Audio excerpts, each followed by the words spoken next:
Good evening, everyone. You're listening to Red Pill 78. I am the corruption detector, and this is your Red Pill news for Friday Night Livestream. Just a bit of housekeeping. Have to remind you that RPN is not responsible for the views, actions, opinions, or statements of its guests or advertisers. The information contained on this program is not to be construed as medical or legal advice, and an appearance on the show is not to be considered an endorsement. As always, we encourage you to do your own research. Enjoy the show. Returning tonight, my good friend, former FBI agent and real-life X-Man, John DeSouza. Buckle up, Buttercup. We've got so much stuff to talk about tonight. Of course, as always, in the second hour, we're going to be taking your calls and questions. Please do me a favor, guys. Don't forget to hit like. Don't forget to share this broadcast on your favorite social media platform. Help us break through the algorithm. I see a lot of friendly, familiar faces out there. Thanks a lot for coming, guys. Thank you to the mods. Thank you to Wheezy, Red Pills Warhawk, Jojo K, Real Red Pill 78, Girlfriend, my mom. All of you guys, you know I love you. Thank you so much for being here. And we'll be right back after a brief word from our sponsor. The CV-19 crisis is causing aftershocks all throughout the world economy. Everything is at risk now, especially the food supply. Yes, the government can print bailout money, but they can't print food. Food takes time and the production follows a tight schedule. But CV-19 interfered with that schedule. And now there are gaps in the supply chain that will soon show up as food shortages at your local grocery store. Are you prepared? What if you can't buy any food for a couple of weeks? Well, don't panic. Just go to preparewithredpill78.com right now, and you can save $100 off a 4-week food supply of delicious, nutritious food from My Patriot Supply. They're the top-rated company I personally use and trust for my emergency food. You'll breathe easy when you receive your 4-week kit. It gives you enough meals to get you through the coming food shortage nightmare, and the food tastes like home cooking too. So don't delay. Go to preparewithredpill78.com right now. Get your order today. Tomorrow might be too late. Once again, that's preparewithredpill78.com. And remember, when you support my sponsors, you support this channel.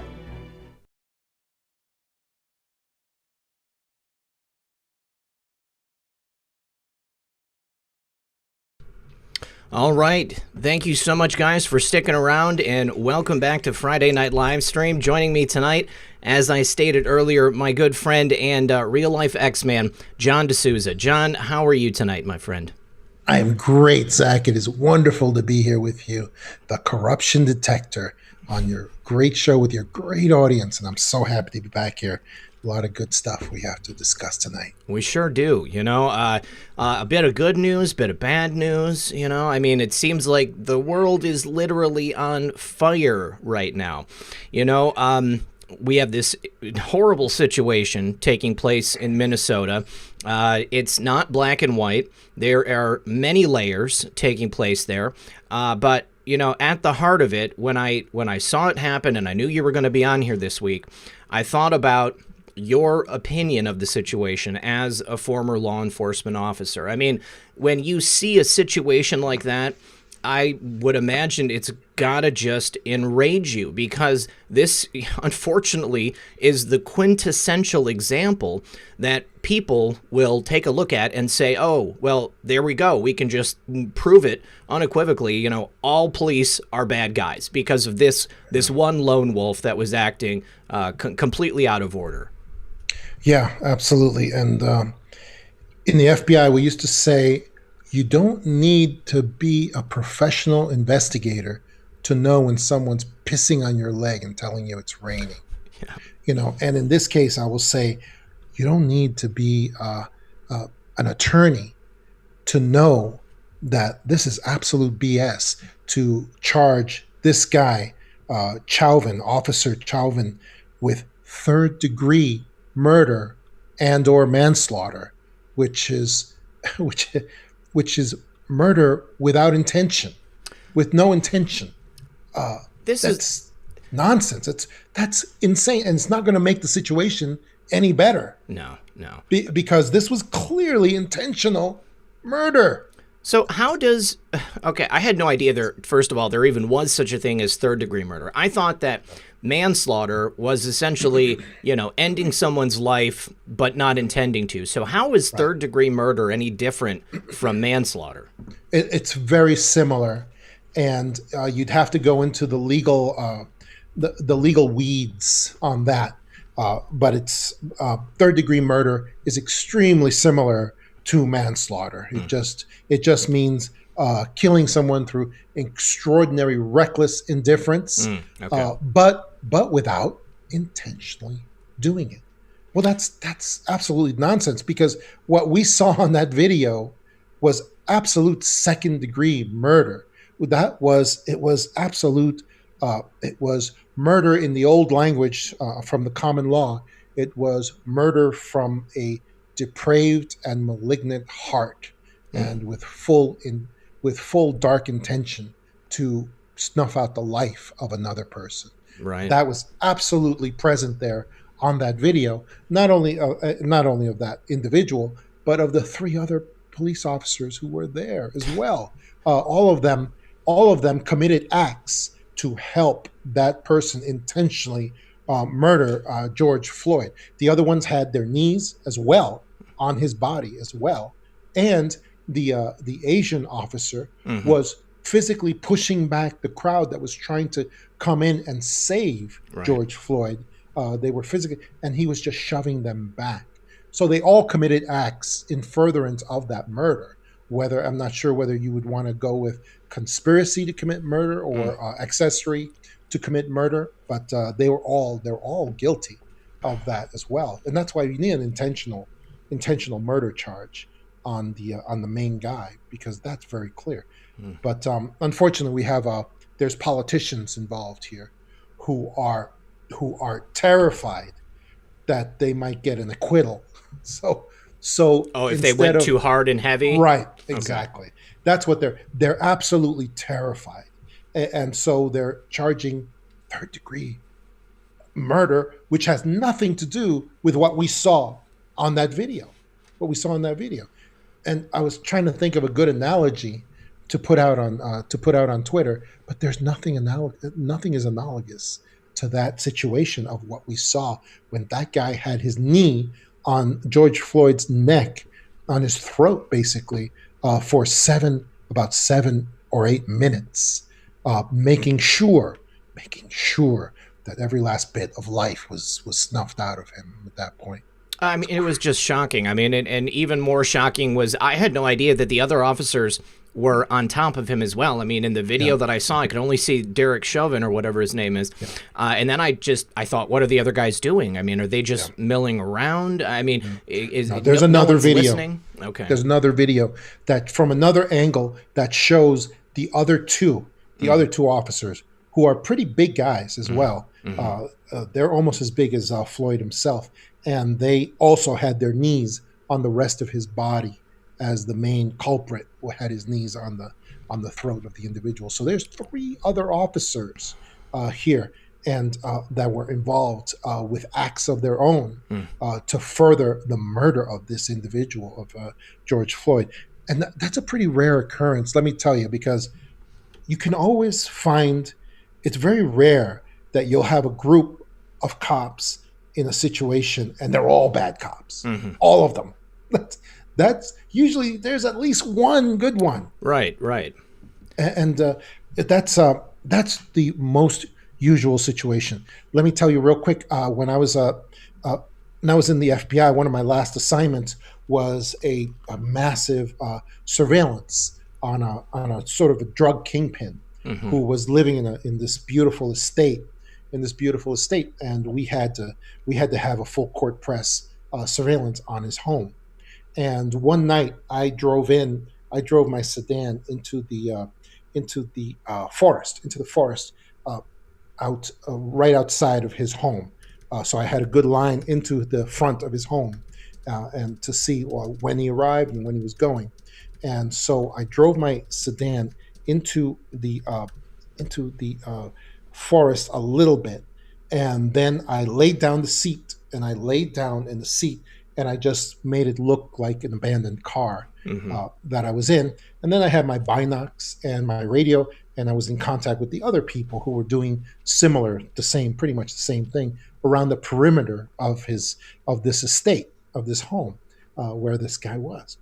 And sure enough, and this was an overnight. This was an overnight surveillance, and so as we approached, probably the hour of 3 a.m., I had a couple of somebody spotted me. Somebody spotted that somebody was in my vehicle, that I was in my vehicle, and they reported it. And I had a couple of white cops. I have no other way to say it. A couple of white cops sidled up on my vehicle as I was laying down, and I was pretty much invisible because nobody could see that there was somebody, but they knew I was in there. So one of them comes up to the window and starts knocking on the window. And I was a little surprised because this kid who came knocking on the window looked like he had just graduated from high school. I mean, it was a baby-faced kid. And right away, I just looked at his face and I just said, "Oh my God, this is like the chief's son on his first day in the on the force."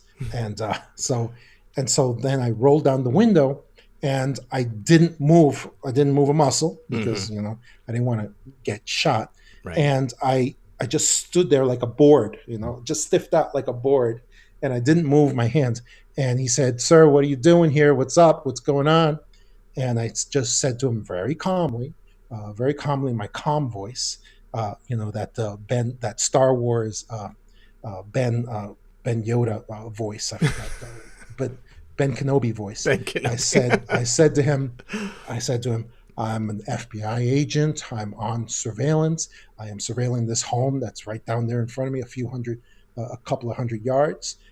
We are out here. We notified your shift commander that we are out here as we are supposed to. So if you call in to the shift commander, he will tell you that there are FBI agents out here and they are surveilling this thing. And also, I have my right on the center console. I moved my head a little bit like this, and I said, right on the center console is my badge. There my badge is right there, and underneath it is my gun." And that was all I said to him. And so then the second guy behind him says to him, "What'd he say?" and babyface kid, the high school graduate with the gun, he turns around to the other guy, and he says to him, "He said he's got a gun." Oh my God, no. And it was one of those moments like that 3D Matrix moment, when everything just kind of freezes, and I just start going, "No." And it's too late. And thank God, God was with me, because the second guy turned out he was older man. He was a veteran. And a little more wisdom. And he looks at the baby face like, "What's wrong with you?" He says, "Get out of my way." He says, Sir, what's going on? What's the deal?" And I was like, "Oh my God." And I just let my breath out, and I repeated the whole spiel again to him. Yeah. And he was like, "Okay, sir, great, no problem. I'm going to go call it in, and we'll check with shift commander, and we'll get that info out. Thank you very much." And so he goes out. He goes back. He finds out that I am supposed to be out there, and that we did notify the shift commander and all that.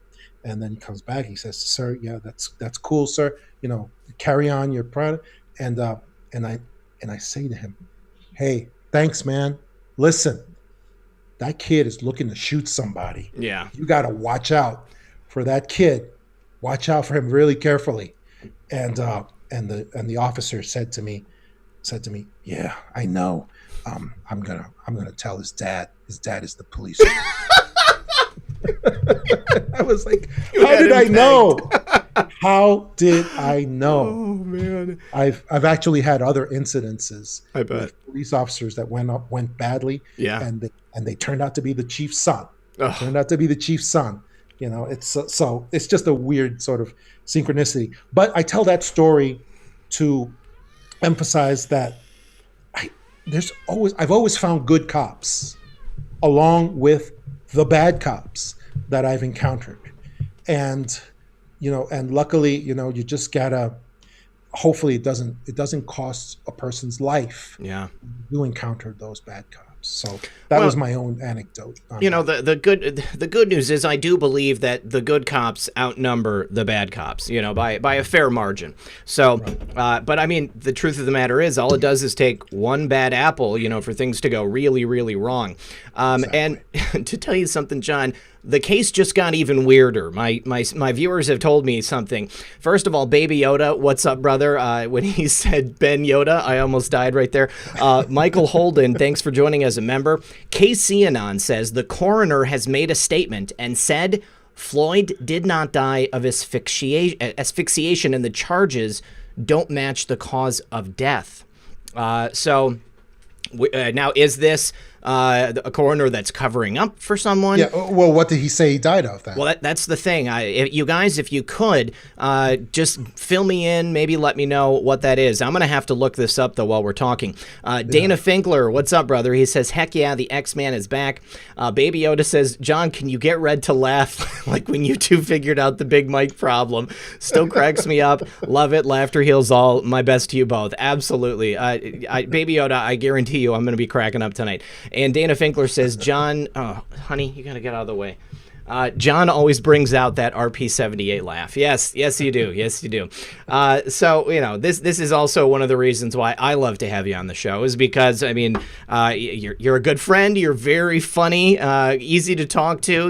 When you're on the show, it's not just me like asking you questions, grilling you and stuff. I mean, so it's a good time, man. So I appreciate you coming on. Now, let's see if anybody. Oh, he had a heart condition. Okay, well, so he had a heart condition. Well, here's the thing: if he was, if he's being essentially like sat on by 4 grown adult men, I bet you his blood pressure was really raised. I'm sure that he wasn't getting enough oxygen because of that, having his neck stepped on. So even if he didn't die of asphyxiation, I think it's fair to say that the actions of those police officers definitely led to his death. Yes, which is, there's the murder. There goes the murder. So slow the chat, honey. Yes, I can do that for you. Let me get this. Can I get a count on number of people here and the likes as well, guys? Because I'm not getting accurate numbers again. All right. So, shoot, there was another point that I wanted to make in regards to what was going on. Oh, that's right. Also, the other things that were kind of strange about the situation. Gafferanon says, I'm just here for the sports ball stats and the dogfights. Hashtag Muffingate care package headed your way this weekend. Awesome. Did you happen to hear about Muffingate, John? Yeah. Why is Muffingate a major search term in Google now? It's like I know it is. If I put MU into Google, it comes out Muffingate right away. That's what's amazing. Going on? All right, what's happening? That is a testament to the size of the audience and to the fact that they're messing with my numbers, okay? In order to get Muffingate trending, and here's the thing, when I do my tags on my videos now, it suggests Muffingate to me. So if I go and put Muffingate on all of my videos, then I would probably have, people from all corners of the internet on my channel. But, all right, so what was Muffingate? I was on the show with John Mark Dugan, the former Palm Beach County Sheriff's Deputy who had to leave the country because he sought asylum in Russia. He was given many terabytes of blackmail data from Jeffrey, the billionaire, down there in Palm Beach. The lead detective, who is now deceased on that case in the mid to late 2000s. When he realized that they weren't going to do anything to this guy, or that Alex Acosta and the federal government weren't going to do anything, he gave all the blackmail material to John. Okay, so then John, basically, they came after him for some trumped up charges and tried to put him in prison. So he fled the country. He left through Canada. He got asylum in Russia. And just recently, he's been attacked by like the Daily Mail, some big name outfits.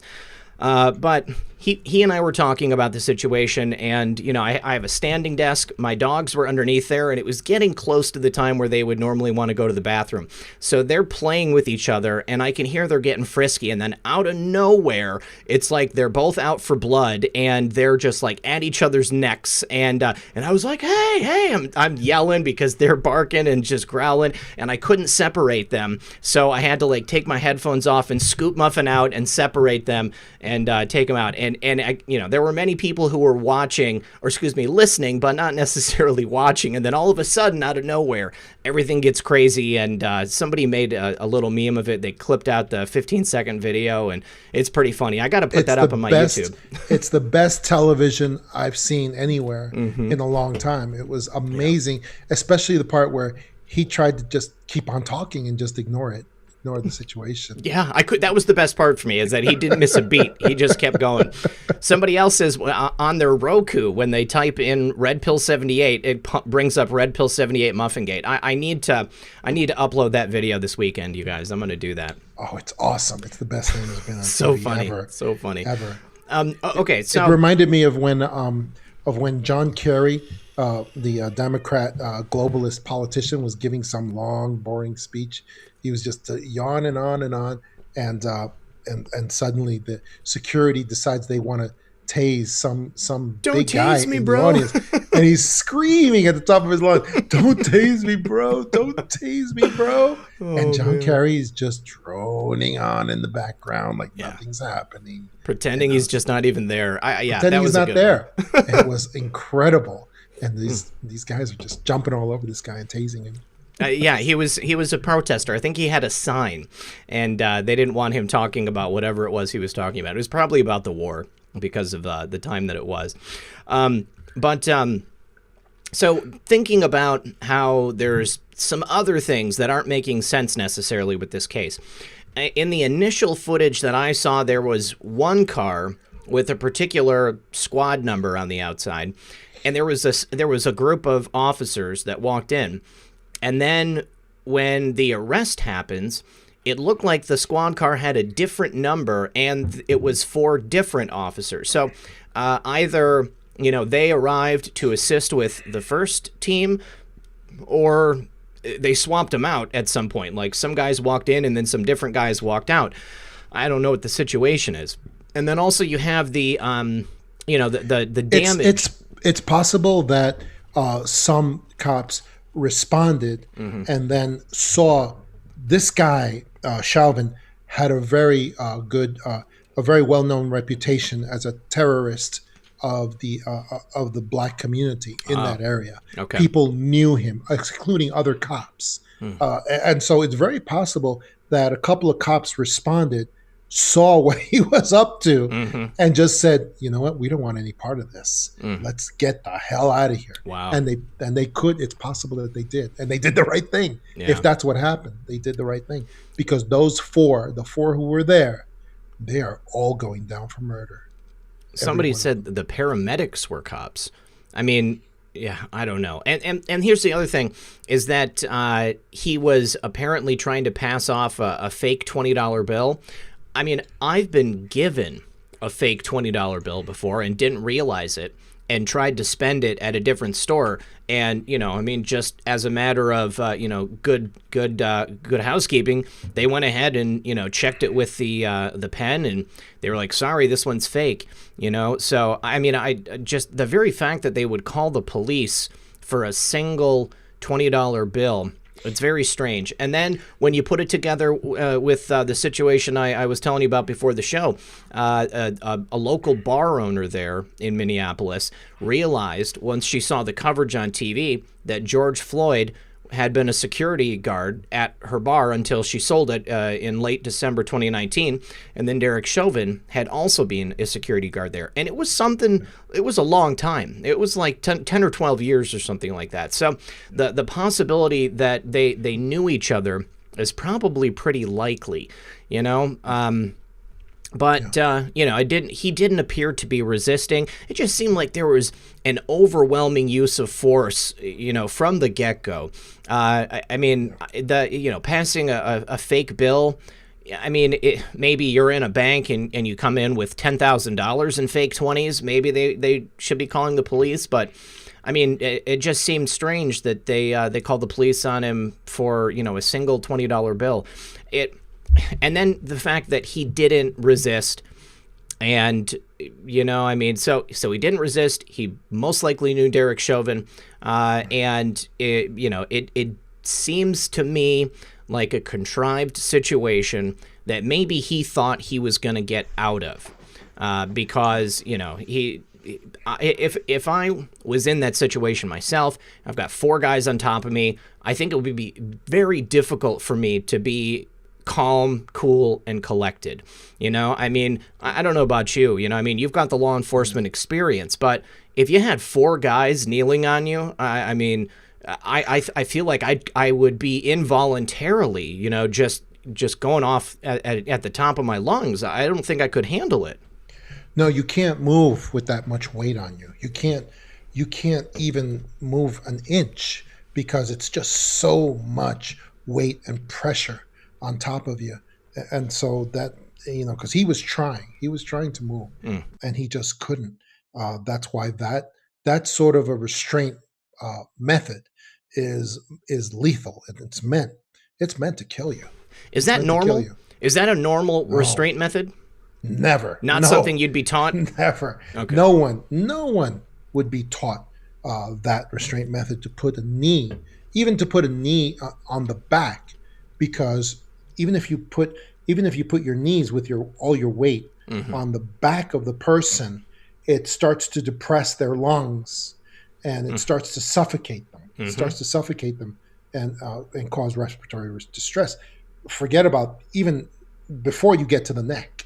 But putting the knee in the neck and all that weight on the neck is absolutely lethal. Yeah, that just seemed insane to me. I couldn't understand why that would happen. Yeah, no one teaches that. Not even the Israeli IDF. They're ruthless. Teach that. They don't, because it's just too lethal. That's what it is. So I think that in this situation too, there's a lot of grudges going on, like the guy who called the police for a $20 bill forgery, which I believe that bill turned out to be real. It turned out not to be forgery. It did?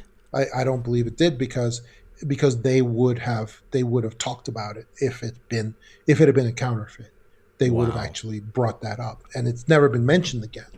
So that makes me believe that the bill was probably a genuine one. And it also makes me believe that store owner had some kind of grudge with George Floyd. And it's very possible that Chauvin had a grudge with George Floyd also, probably back from the day. Yeah. Back from the day, you know, maybe because you didn't see him resisting, but it's very possible that Floyd may have said to Chauvin, "Hey, why don't you let me go, or else I'm going to tell your buddies about the time that you did such and such in the club." Right. You know, and that would have been enough to make Chauvin go crazy. That's a speculation. That's my speculation. I'm trying to locate that picture that I was telling you about, because there in the riots, you know, I've had many people from Minneapolis, reach out. They said that they were there at these protests. It started out as a peaceful protest, and one of the big things that set it off is there was this guy in all black. He had a respirator breather on over his face. He had goggles on. He had an umbrella so that helicopters or drones couldn't take footage of him. And he was breaking out windows. He set a fire. He was in and around the Target right there, and he was essentially provoking people into causing damage and looting. And it's been stated by his ex-wife that he is an active member of the Minneapolis Police Department. I'm sure that has yet to be fully verified, but the images that I saw, it really, to me, looks like it's the same person. I mean, you've only got that space right there, but this guy has a particular look to his eyes. And I thought, if you have, a current spouse or even an ex-spouse, you've looked at them every single day for who knows how long, I think you should be able to, to pick them out.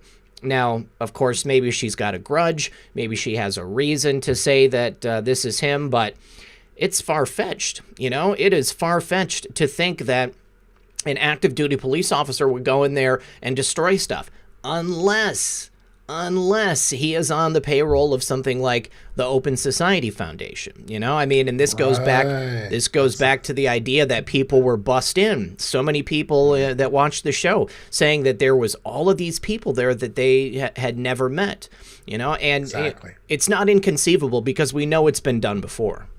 Absolutely.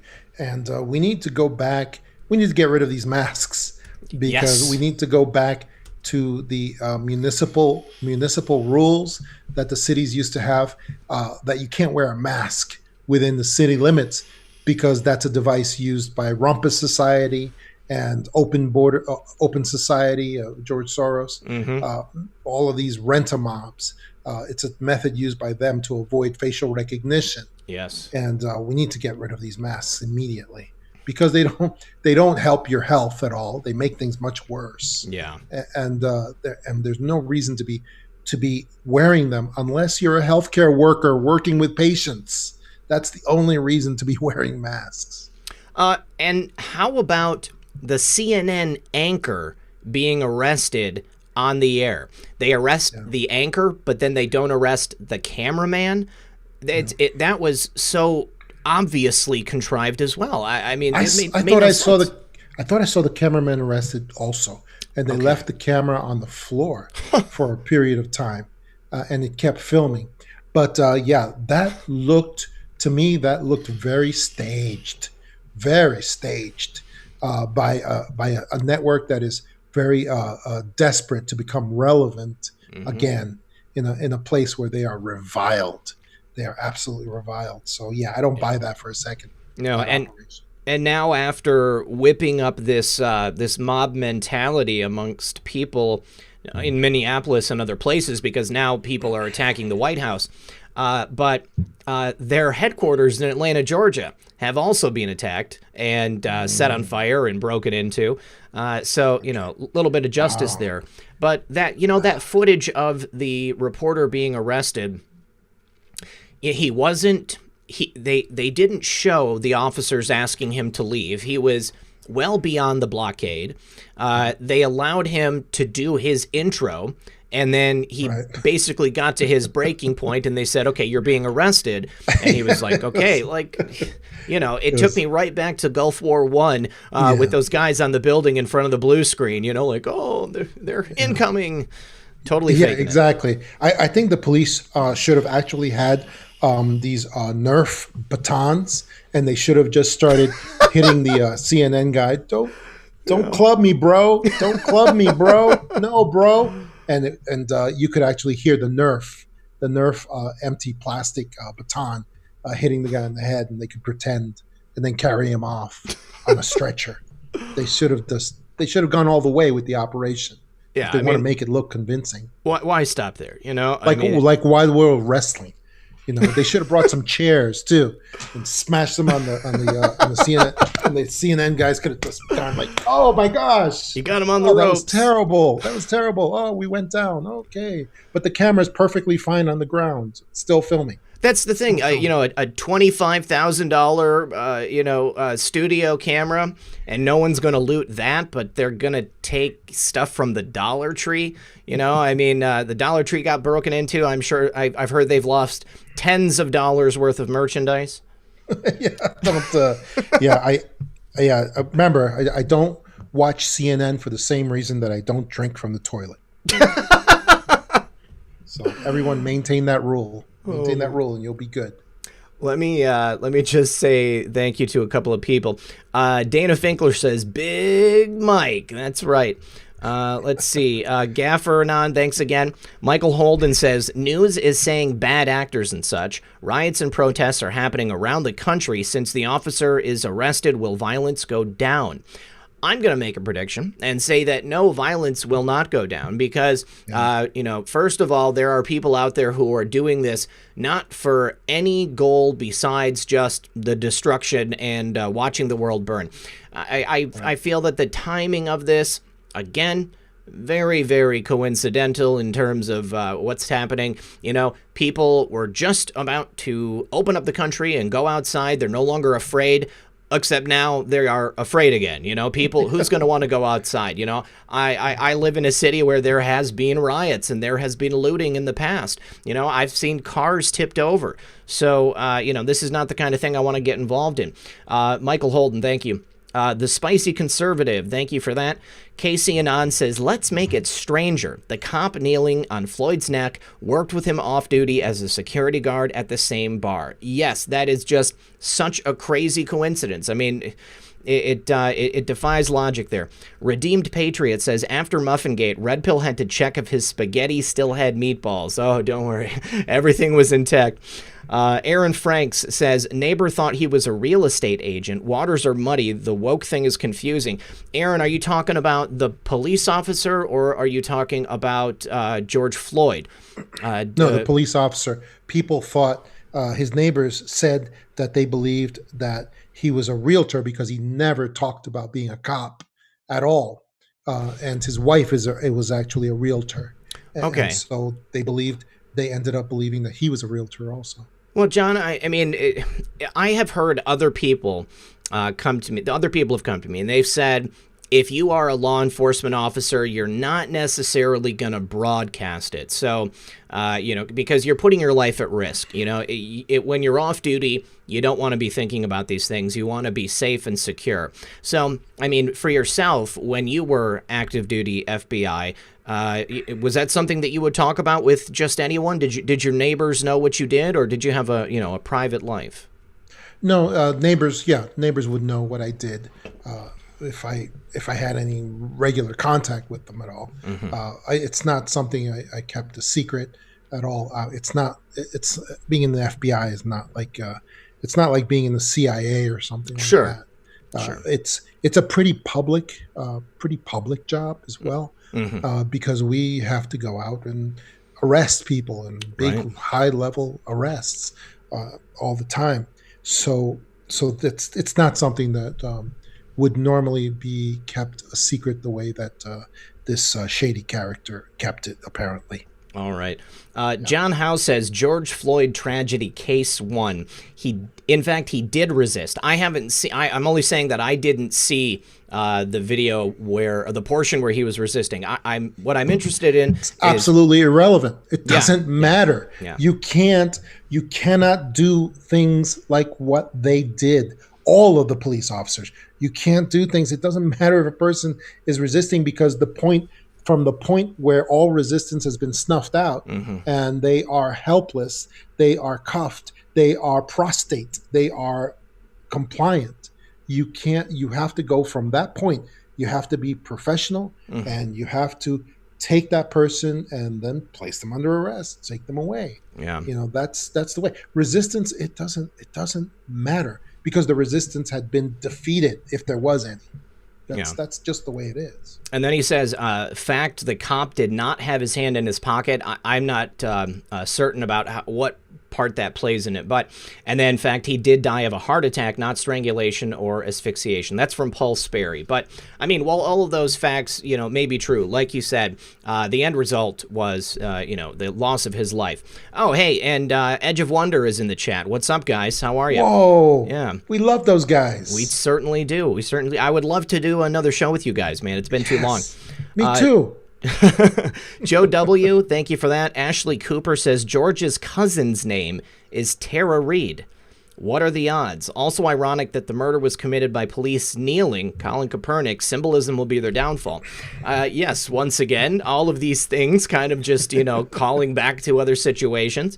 Candy De Leon says, I work in the medical profession. I wear a mask pretty much most of the time. I'm on the clock while dealing with patients. I refuse to wear a mask in general life. I need a break from masks. Good. Yeah. And same thing with me. I had to go out and go shopping yesterday. And the businesses in my area are telling us that we can't shop unless we have a mask. So I walked in with the mask, and then I simply took it off as soon as I walked past the minder. And then, when I left, I didn't bother to put it back on. So yeah, it's symbolism. Wearing the mask is symbolism. You can ask the guys at Edge of Wonder. The globalists use black magic, sigil magic, and they demand this symbol, this open symbol of submission to the globalist state. And the symbol in this go round, the symbol is wearing that mask. Why do you think the reporters at the beginning of every presidential conference, they always harass and demand that the president wear his mask? Why isn't he wearing his mask? Why won't you wear your mask? What's going on with your mask? And they kept on doing that over and over again. Why? Because they know that their masters want that final symbol of submission from the president to wear that mask on in public. Yeah, that's what they want. But President Trump will not kneel before anyone but God. That's it. Exactly. Son of a Green Card says, did you see the headline that CNN went for the camera on the ground story? Absolutely disgusting. Yes, we did talk about that a little bit. That's another one that just seems too contrived. Kathleen Glockner says, why is every time this race garbage comes up, they riot and they riot and tear up other people's stuff? This stuff always brings out the ignorance. Love RP78. The answer to that is that it's low-hanging fruit. I mean, the whole design of situations like this is to cause outrage, is to cause division amongst people, to further separate us, to further compartmentalize us. And they know that they can just go for this easy, low-hanging fruit and cause people across the country to just well up with anger. And then they continue to stoke it. And as John said, I mean, I do believe that there is a form of magic or sorcery taking place here. They harness that energy and then they use it for their own ends. Exactly. Baby Yoda says, Ben of Edge of Wonder in the chat. Okay, sweet. So it is Ben and not Rob. Red Pills Warhawk says, coffee, kilt, and a tomahawk. Great show, brother. Thanks for being here. Appreciate it. John House says, Paul Sperry, almost everything we were originally told about the George Floyd tragedy is turning out not to be the case. So, again, nothing is clear about this. I mean, there's been multiple pieces of video that have been released. Obviously, not the entire thing is out, and I have absolutely no idea what the truth on this thing is, because it's shadowed with all of this other stuff. It's very unclear. Dave Stealth Bomber says symbolism will be their downfall. Officer had hand in pocket while knee on neck. Evidence of ritual killing. Baby Love 78, pure speculation, but isn't there a way that the deep state can cause heart attacks? Yes, they can. This came out in it wasn't the church hearings? Whatever. There's a heart attack gun, yeah. Yeah. And they can it's a dose by a tiny frozen bullet, essentially, and then it melts after it goes into you. It's from like shellfish poison. Right. Let's see. Crypto Beetle says George Soros and the destruction of America is his life's goal. Yeah, that actually came out in one of the posts today. This is them pulling out all the stops as their fake flu isn't working. They're losing. We're winning. It's that simple. Keep it up. Where we go one, we go all. God bless you all. And that is exactly the point. As I said, people are now no longer afraid to stay indoors because of the flu. They start going out, and they've given us another reason to stay inside. And then at the same time, they get to pull that card and say that President Trump is, a racist, and this is all up to him. I mean, the whole the fault of everything lies at the feet of the president. And, they're going to do this until they find something that works. Yeah. I got social justice rage so now I need a widescreen TV. Mm-hmm. Yeah. You know, I saw how some footage of an African-American business owner from Minneapolis, and his shop had been looted, destroyed. I believe it was set on fire. He lost everything. I mean, these people that are doing this are using it as an excuse to just cause mayhem and destruction. And it's completely counterintuitive. If their goal is to, somehow make things better for African Americans in this country by burning and destroying the businesses of African American community members who are, arguably, they've done something good in their lives. Most people don't own a store, so this guy, who knows what's going on? Who knows if he has insurance? It's just tragic. It's a horrible thing to see. Now, here's another conspiratorial speculation. Mm-hmm. If you notice, there has been an extraordinary amount of energy and fuel and ammo used to destroy so many of these businesses. My question is this: why is that police headquarters still standing? Yes.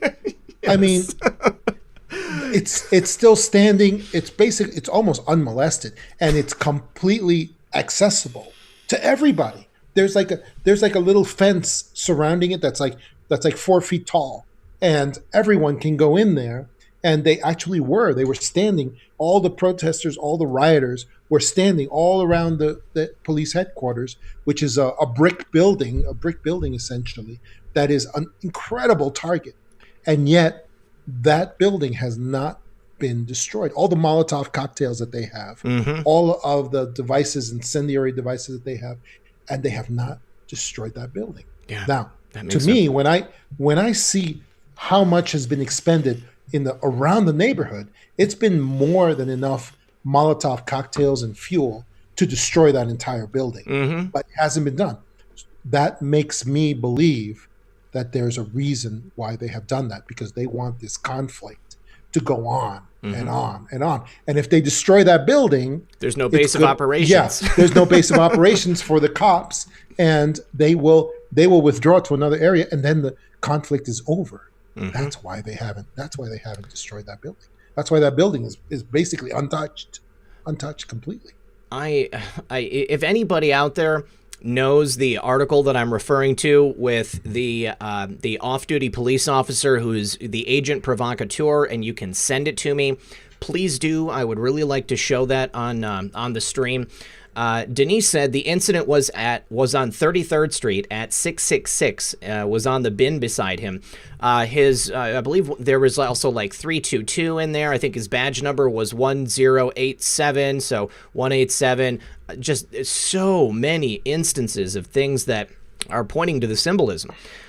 Joe W. says, I saw a few days ago that in the police training manual for the department, a knee on the back of the neck was approved non-lethal technique.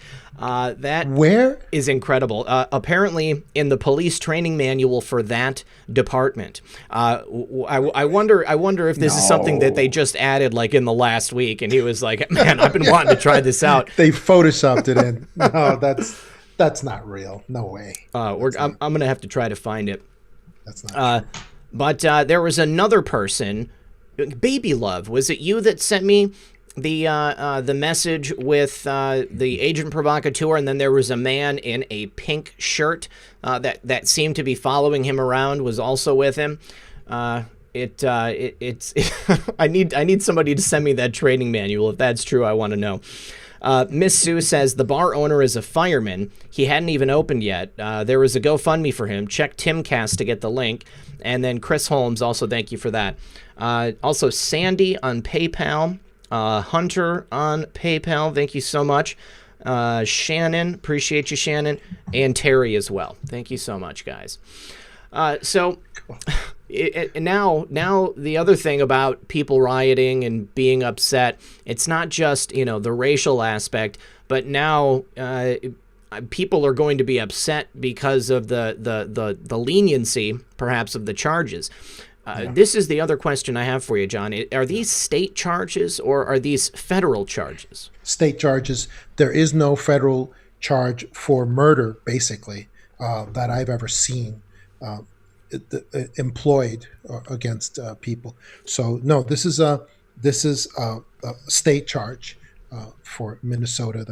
They're the ones who charge murder at this point.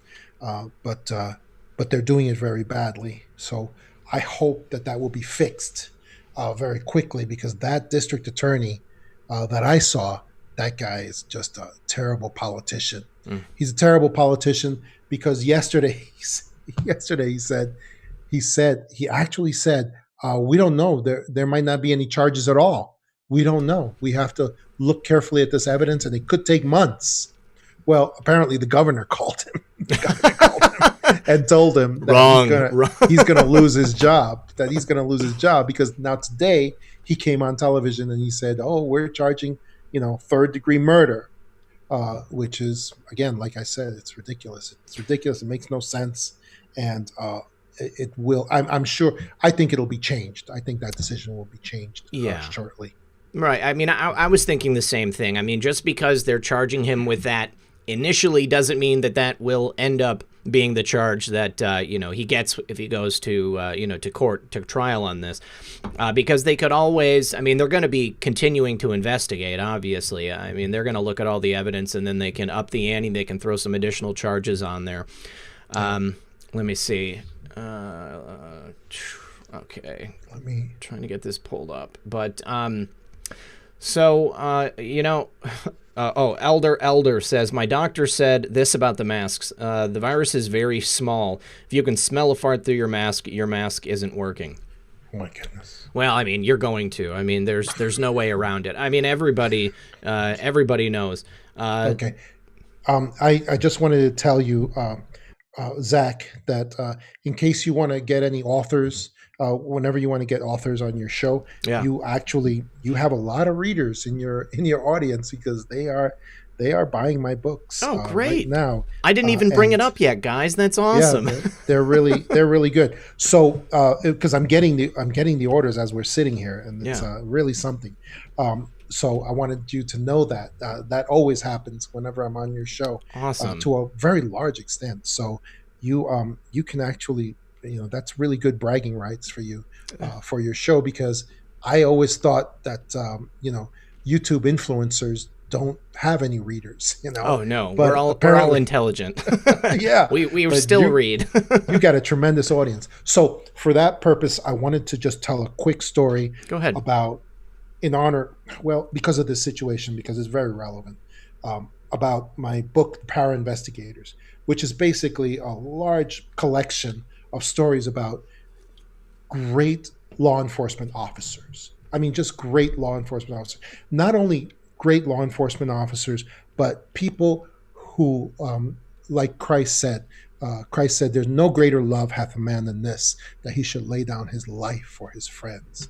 Well, these are the types of police officers that I have that I write about in Para Investigators. Police officers who exercise not only their investigative skills, but they exercise their paranormal abilities, sometimes at great cost to themselves. And so that's very important. So I wanted to tell the story real quick that we call, and this story is taught at police academies, at FBI Academy, and different academies, as to young officers. And we can't use the name of the officer that was involved, but it was a young officer, a young detective, who was, and we call this story "Practice on Me One Time." Practice on Me One Time. We call this story. Okay. And he was a young officer who had to respond to a residence where a young lady, a 17-year-old young lady, had disappeared, and they were trying to see what was going on. She had been missing for several days. They were kind of a trashy sort of blue collar family that were involved. It was a stepfather with a mom who kind of had a very rebellious teenager on her hands, and this officer he developed a suspicion that the stepfather had killed the young girl, had gotten rid of her. So he started interviewing and interrogating this man who was a local mechanic. He was a local mechanic in the area, and they searched they heard rumors that there had been some sexual tension between this 17-year-old girl and the stepfather. And they interviewed the mother about it, and the mother was kind of alcoholic, kind of out to lunch. And they went back, and he re-interviewed the stepfather again and again, who was a young mechanic, basically. And they went over this with him, and so he decided to do a para-investigative technique of empathy with this guy. And he said to the guy, "Look, I've been going through some of her clothing. It looks like, and I've been just looking around at her room. It seems like she was probably sexually promiscuous towards you. You know, it sounds like there was something going on between the two of you, and she was also very belligerent. So I'm thinking that she bothered you, she challenged you, and you probably tried to do the best you could because you're trying to keep this family together." And he went on and on like that, and he went on to tell the guy, "Look, if she challenged you and she seduced you, and now she was blackmailing you, something like that, I totally understand. I think it's very understandable. It's a very common situation." He was trying to empathize with the guy and try to really bring him in towards a place where he could confess to the guy what really happened to this young lady. He told the guy, "Look, we're not going anywhere with this investigation until we find something." And he had dogs. He had some dogs scour the living room area for blood, and he tried to have the place searched for evidence of some sort of conflict, and he was unable to find anything. And then finally, he kept on telling the guy, "Look, I really have a feeling. And he got a download. One of those like remote viewing downloads, where he saw a vision of what happened. And he saw this young lady sexually seducing this guy, and then arguing with him that she was going to expose him, that he was having sex with her to the entire neighborhood.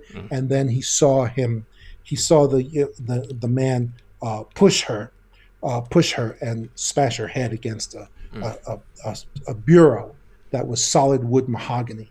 And, so a Scarborough. Smashed her head. Yeah, exactly. A Scarborough situation. Yeah. And he saw this, and then the young man started to cry and started to say to him, "Okay," and stood up, and he said to him, "All right, listen, I'm gonna tell you everything that happened, but first I have to just go and talk to her mother, who was over at another location because she didn't want to be at the house. She was at another location, and his pickup truck was right outside. He said, I have to go talk to her mother first, and then I'm going to come here, and I'm going to tell you everything that happened." Well, at that moment, the young detective, he just got a download. He got a download that if that guy had left, some more people were going to die. Oh, yeah. And that's the only way he could describe it. He got that irresistible feeling that he knew for a fact that if he allowed that guy to go, more people were going to die. And so he finally says to the guy, "Okay, you can go and talk to her mother before you come back and talk to me." He says, "But you know what? Just practice on me one time what you're going to say to her mother. That's it. Just practice one time. That's all I want." And so he sat down and he did that. And he basically confessed that he killed the young lady. It was sort of accidental. And he told him in the practice, he told him that. And he was like, "Okay, I gotcha." And he pulled out the handcuffs. He was able to arrest him.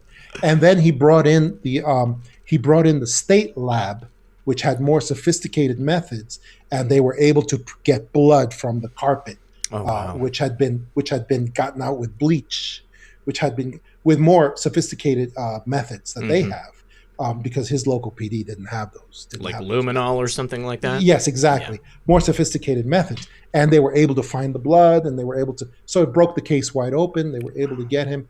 And he also found out that the young man had shotgun in the front seat of his pickup truck. Oh, wow. He had some new shotgun shells that he had, and he was planning to confess to the mother and then kill her and kill himself. And he had no intention of coming back to confess to him. And he found that out later. And that's a true story. That really happened exactly the way it was said. And it's taught at police academies all over the country. That's incredible. To make police officers listen to their own intuition, in order to save people's lives. That's wonderful. That's really amazing to know that they do that, and that it's not just an anecdote. I mean, like, I think many people have heard stories like that. But I mean, like, the fact that it is taught as a rule, that's pretty incredible. I mean, I think that all of us have an intuition. We have a sixth sense that I believe most people are just taught to ignore. That's my imagination, or whatever it is. And if we can trust ourselves and actually listen to that, I think we can tap into something that as of yet is not necessarily understood. I mean, you think about animals. They have birds. They have the ability to tell which direction they're going. I mean, animals can smell fear. They can tell if a predator is near, even if there's no sounds or any visual cues. And I think that the same thing is true in people. I mean, we are very, very intuitive if we can learn to tune into it. Absolutely. Yeah, if we can do it, we can. That's true. So let's see. John Howe says, Floyd may not even actually be really dead, all a part of the show. I mean, honestly, like, it's something like that. I mean, it could happen. They could have pulled an Epstein on him. Chef Dan says, the cabal wanted people to riot. We didn't. Civil war is their goal. If you haven't mentioned it yet, and love you. Methods and I actually did talk about this on Thursday. And this is one of the things that I'm starting to see now in this movement. People saying, where we go one, we go all, but I'm ready to rise up and, pull out the temporary occupant of the White House and just take over the country. To me, those two points of view are mutually exclusive. And if I hear somebody saying, it's time to revolt, Donald Trump hasn't done enough fast enough, let's take over and we'll have, the true Second American Revolution. That appears to me in most cases to be an agent provocateur on our side. I mean, we're smart enough to know this, guys. They have people on the right and the left. And this is exactly the kind of thing that they would want to do. This is the play, because they do want to cause civil war. We are in the middle of a bloodless, by and large, a bloodless Second American Revolution as we, are living here on this earth today. President Trump is on our side. There has been so much that's happened, very, very good things. Yes, some things still happen that I think it would be a much better world if, these horrors and atrocities weren't taking place. But in the end, we're moving towards something which is going to be a much, much different place here for all of us. Red Pills Warhawk says, in my whisper voice, don't ignore the girlfriend. She's going to make you pay. Honey, I didn't see a chat from you. Hold on. I saw that you had texted earlier, but we already addressed it in the chat. Kelly Cummings says, Patriot Hour showed EMTs with best and armed getting in the ambulance. Chris Holmes says the cop was not a cop. Air is flying them in to instigate and plan to get worse. Denise says, sent you the video you're looking for in a PM on Twitter. I have several videos I wanted to show you all. Muffingate Floyd smells like an FF to refocus everyone away from the failing CV scam. Yes, I think so. But to be honest, I mean, just because it's an FF doesn't mean that he's, not actually alive any longer. And Kimberly Bogan says, thanks for all you do, guys. Keep red pilling. RP78, can you wish Grandpa Bogan a happy 80th birthday? May 28th. Team Bogan loves you guys. Happy birthday, Grandpa Bogan. I'm glad that you're here. Glad to see that the Bogan clan is with us tonight. John Howe says they never tried to help Floyd, and they moved the dead person before he was officially declared dead. No medics present, and they just flipped him on the cart. Is that what happened? They did not. They didn't wait for him to be declared dead at the scene. Well, that's the old trick that authorities always do. The guy was clearly dead on the scene. The way you know that is because his chest and stomach were not moving when they moved him. So he clearly was dead because after all that exertion, his chest would be moving. His chest and stomach would be moving at least somewhat, but he was stone cold dead. But what they do is that typically they will wait for him to be declared officially dead by a doctor at the hospital, so that they can say, oh, he wasn't dead here. No, he was dead way later. So it wasn't directly related to our actions. Yeah, that's an old trick. Let's see. Thank you, John. Cindy Lou Heineman Catlett joined as a member. Thank you. And Floyd Standifer IV says, for Pete's sake, using his last name only matches my first name. Hearing Floyd makes me want to say I'm alive, friends. So sorry for that. Floyd. What's funny is I actually thought about it more than once when I was saying it. So Floyd Standifer IV is definitely here. He's definitely alive. So George Floyd, unfortunately, as best we know, is no longer with us. Right. All right. So what I'm going to do is, John, I'm going to screen share so that I can show you these tweets. I also want to say, awesome. I have opened up the phone lines, guys. I put the information on the screen. I've also shared the Zoom link in the chat. Next, I'm going to share the meeting ID and the password. And then after I'm done showing this stuff off to John and to you guys, we'll go ahead and we'll take a couple of calls, and you can ask John your own questions. I hope that you guys have some good stuff to ask. So I've got a couple things. First of all, this is a video of a reporter at KSTP. He was caught playing a sound effect of fake gunshots on his phone. He was standing amongst a crowd of peaceful protesters, and he played this sound effect, which caused people to disperse. And he admits it here when he's confronted about it. So let me do the screen share, and you should be able to see this and hear it. Okay, and there we go.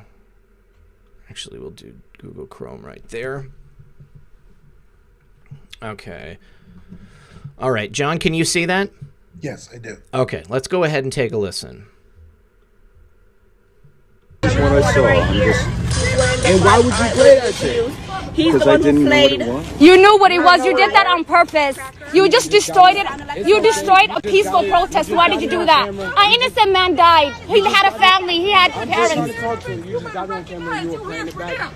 Represent yourself. And this man was part about. And I walked past and I heard you repeat it. That's why I came. Just absolutely incredible that that he would play that sound effect in the midst of all of those people. I mean, that would be your absolute worst nightmare. You go to something like this, an event, for whatever purpose, I mean, whether it's just to hang out or you go to a concert, I mean, Las Vegas immediately comes to mind. I mean, that's the kind of thing that's going to be in someone's mind. So, again, causing that fear and bringing that energy out in a crowd like this, it could have led to exactly what we saw. Okay, so now here is the images of the purported off-duty officer. His name is Jacob Peterson. Says that this is the suspected undercover officer sitting at the protest, setting things on fire. So I also saw video footage of this guy breaking out the windows of Target with a hammer. You know, take a look at his eyes and, you know, take a look at this guy's eyes. You know, I think that I can see a resemblance, but what really, you know, gave me pause was the fact that it was his ex-wife who identified him as this individual. Now, this is a pretty sophisticated setup. I mean, obviously, when these agent provocateurs go to an event such as this, they do tend to have, you know, full body covering. But that is a high-quality respirator right there. Very high quality. That's the same guy. Yes. And I'd like to, I can see from the eyes, Yeah. that is the same guy. The eyes are usually one of the primary things you can use for facial recognition on people. And also, local police officers are always allowed to have second jobs. Yes. Second jobs. As a matter of fact, it's encouraged. And so this guy, it looks to me like he has a second job with Open Border Society. Mm-hmm. That's what it looks like to me. All right. So now how do I stop the screen share? Let's see.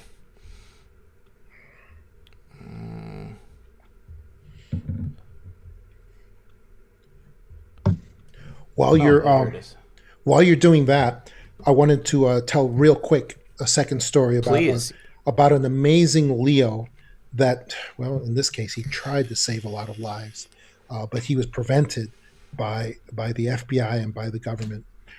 This was, and this has a lot of sauce on it, where it's the story of the Phoenix Memo, which people can find.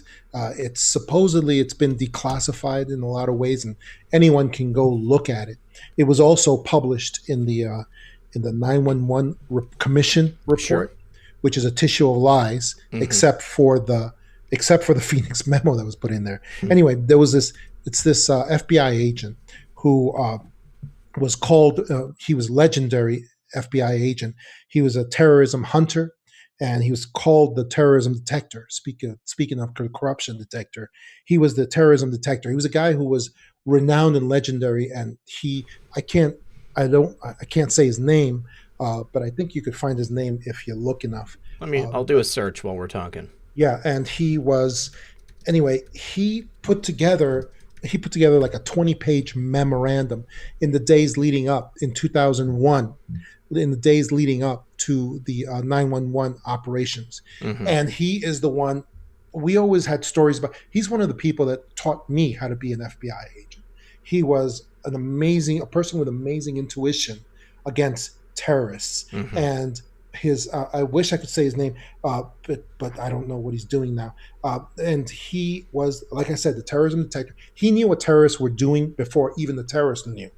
He just had a sense for that. Anyway, Kenneth Williams. Okay. Yeah. And he wrote this 20-page memo to the FBI headquarters that actually said, "Hey guys, it looks like terrorists are planning a huge event using airliners and planes against some sort of target in the city." And then he went through all the evidence and he said, "These are the reasons why I think I'm seeing a lot of preparatory behavior from various terrorists, international terrorists that I've been surveilling throughout the country. And here's what they're doing." And he went through all the evidence. And then he said, in that memo, he put in, "And here's what we can do to prevent this from happening." And he actually went through several steps. He said, "This is what we have to do. We have to go roust all of these individuals. We have to bring them in. We have to use immigration and naturalization to come with us, to help us fight against these individuals and perhaps deport a lot of them. We need to disrupt their organizations, and we need to do a whole bunch." And he laid it all out. He laid out everything that needed to be done to stop 9/11 from happening. And it was there. And you know what? FBI headquarters got his memo. And you know what they did? They took that memo and they said, "This guy is full of crap. He doesn't know what he's talking about." And they threw it in the garbage. They famously threw it into the garbage. Wow. And everybody found out about that later on. And the FBI official who actually did that physically was later reassigned or something.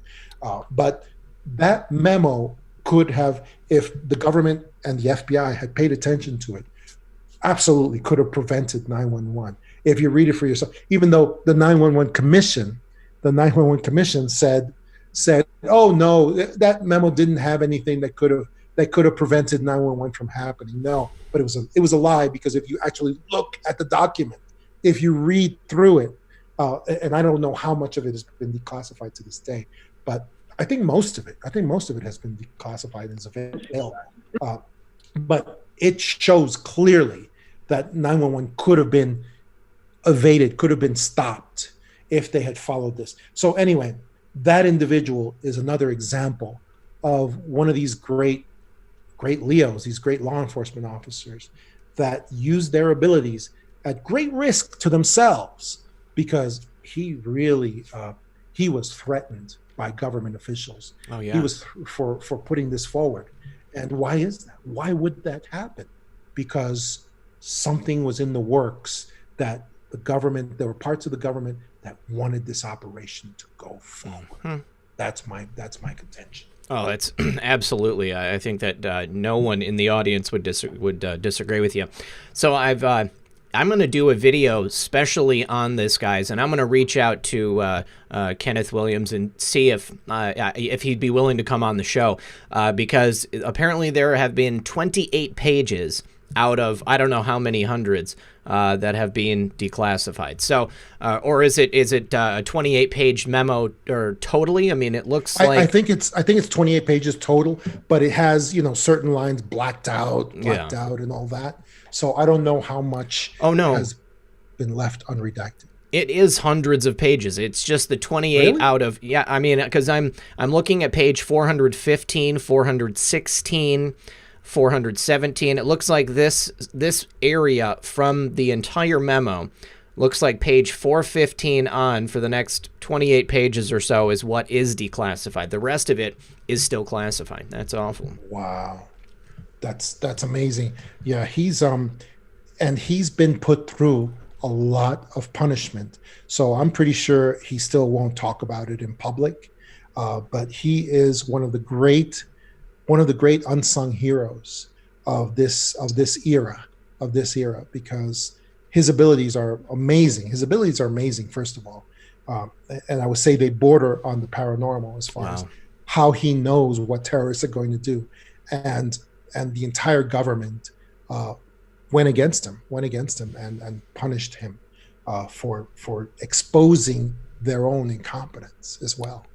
That's the thing about bureaucracy. It encourages incompetence, and it punishes people who want to go ahead and shake the tree and make things better.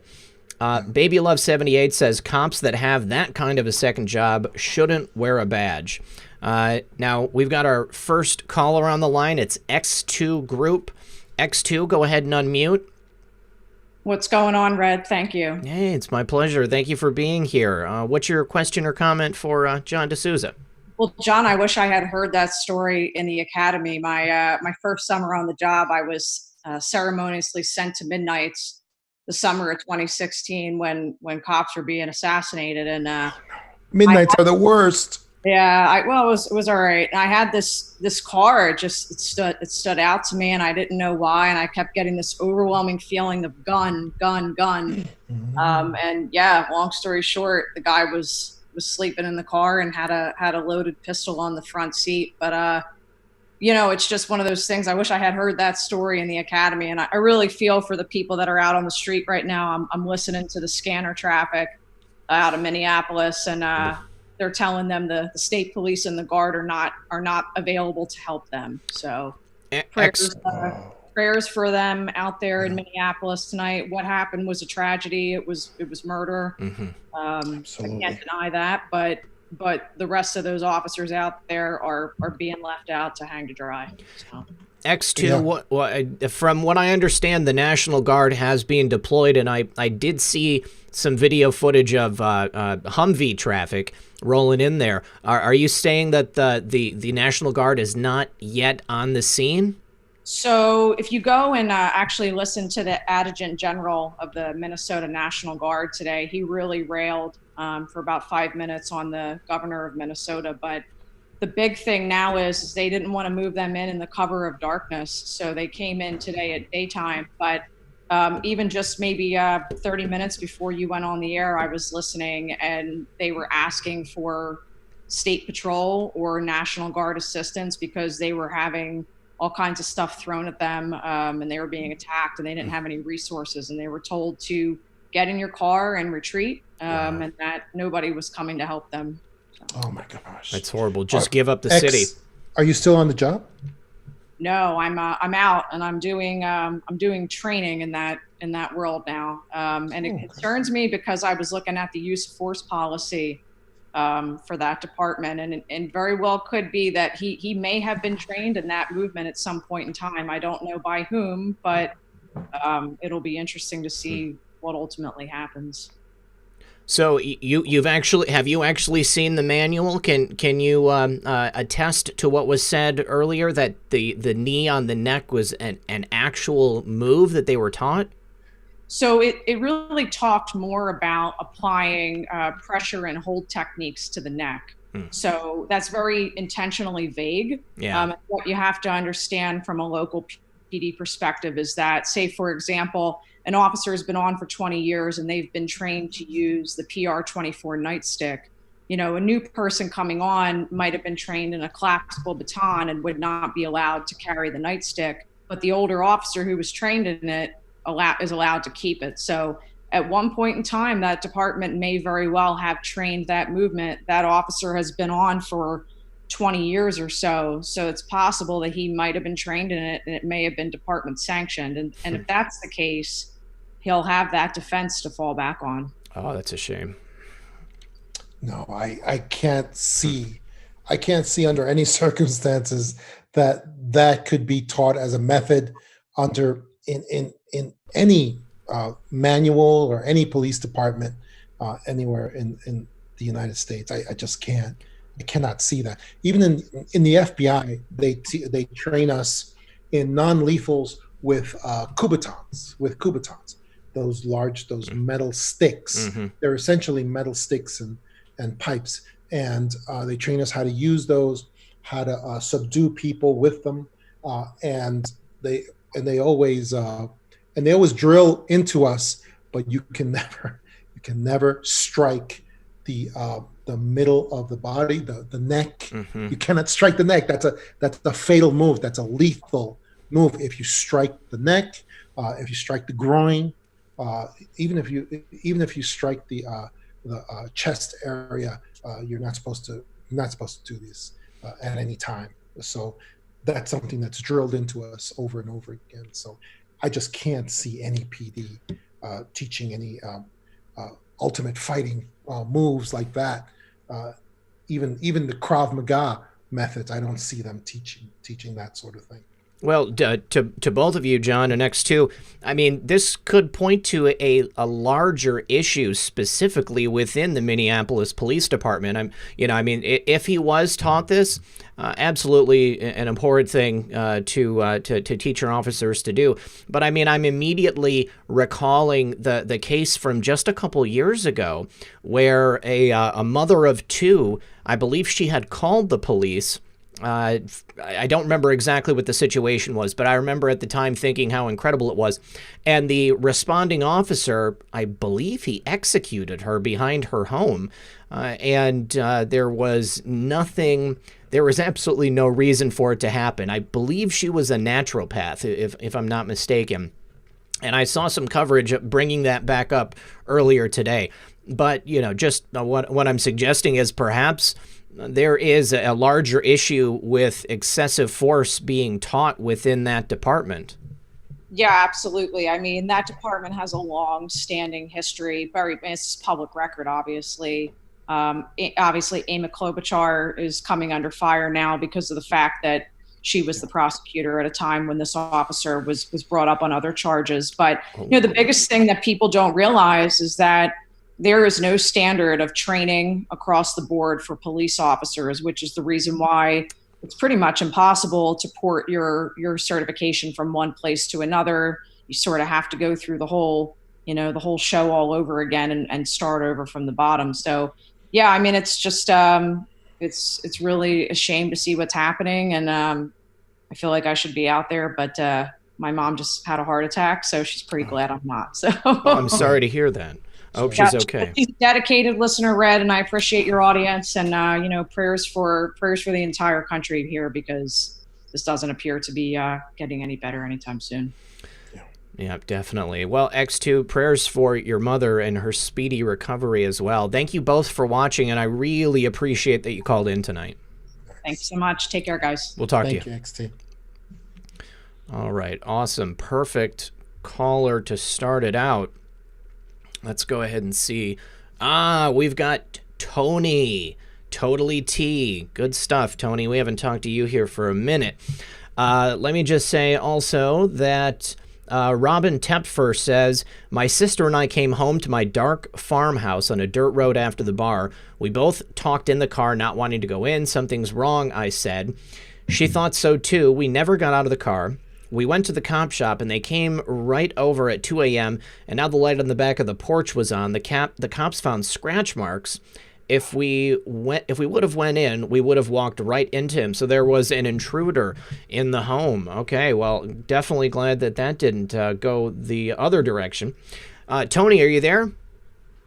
Got to listen to your intuition. Yeah, most definitely. All right. Tony. Oh, I'm here. Hey, Tony, there you are. I surprised myself.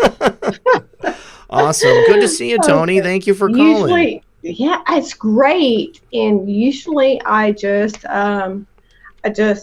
call in on my phone, and so this is a different thing for me. I don't know. I'm going to call in my co-host on my show, and if there's feedback, I'll immediately get her off. But let's see if this works. This is great. John, let me tell you, I watch you all the time. I don't care where you're on. In Edge of Wonder, saw you on the last one too. I don't miss anything that you do. Oh, thank you so much, Tony of Totally T. You're so valuable. Thank you. You don't miss John DeSouza. That's what I say. Anita, are you there? She's not there. Okay. So I have a channel, and I'm not here to promote my channel, so I don't even need to say who I am.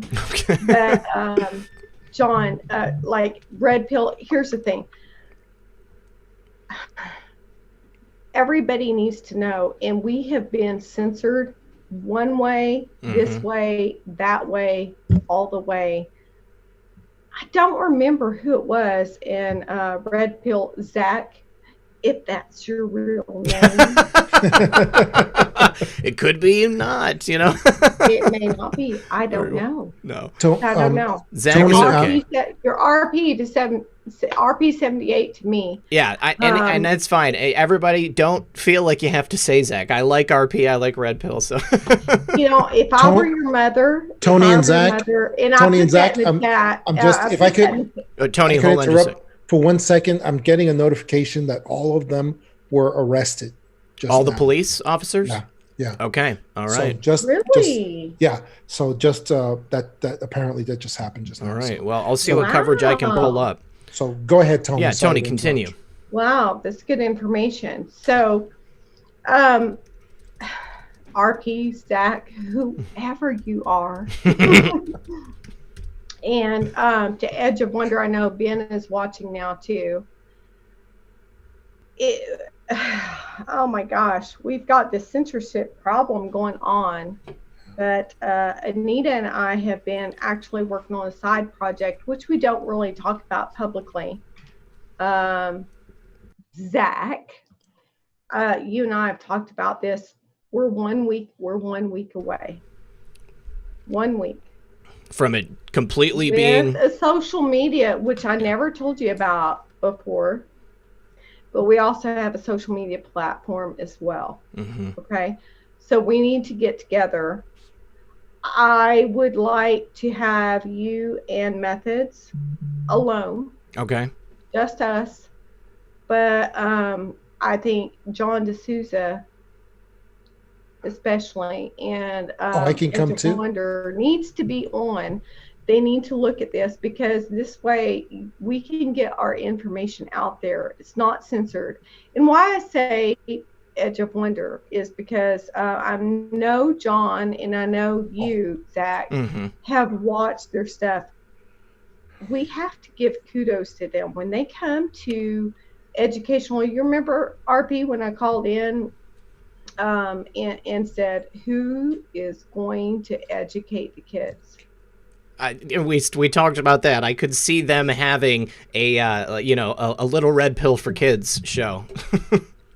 Because the way that they educate, and when I continually watch them, it's like it's laid out. It's like, this is not taught. Ben, Dimples, I'm talking to you, Dimples. This is not really taught in school. And I think that parents need to educate their children as to history and where we've been before, where we're at now, and where we're going. They don't have that, and I think Rob and Ben are really, really good on that. I have to say, I don't agree with everything that Red Pill comes out with SGT Report, with Edge of Wonder, but does it really matter?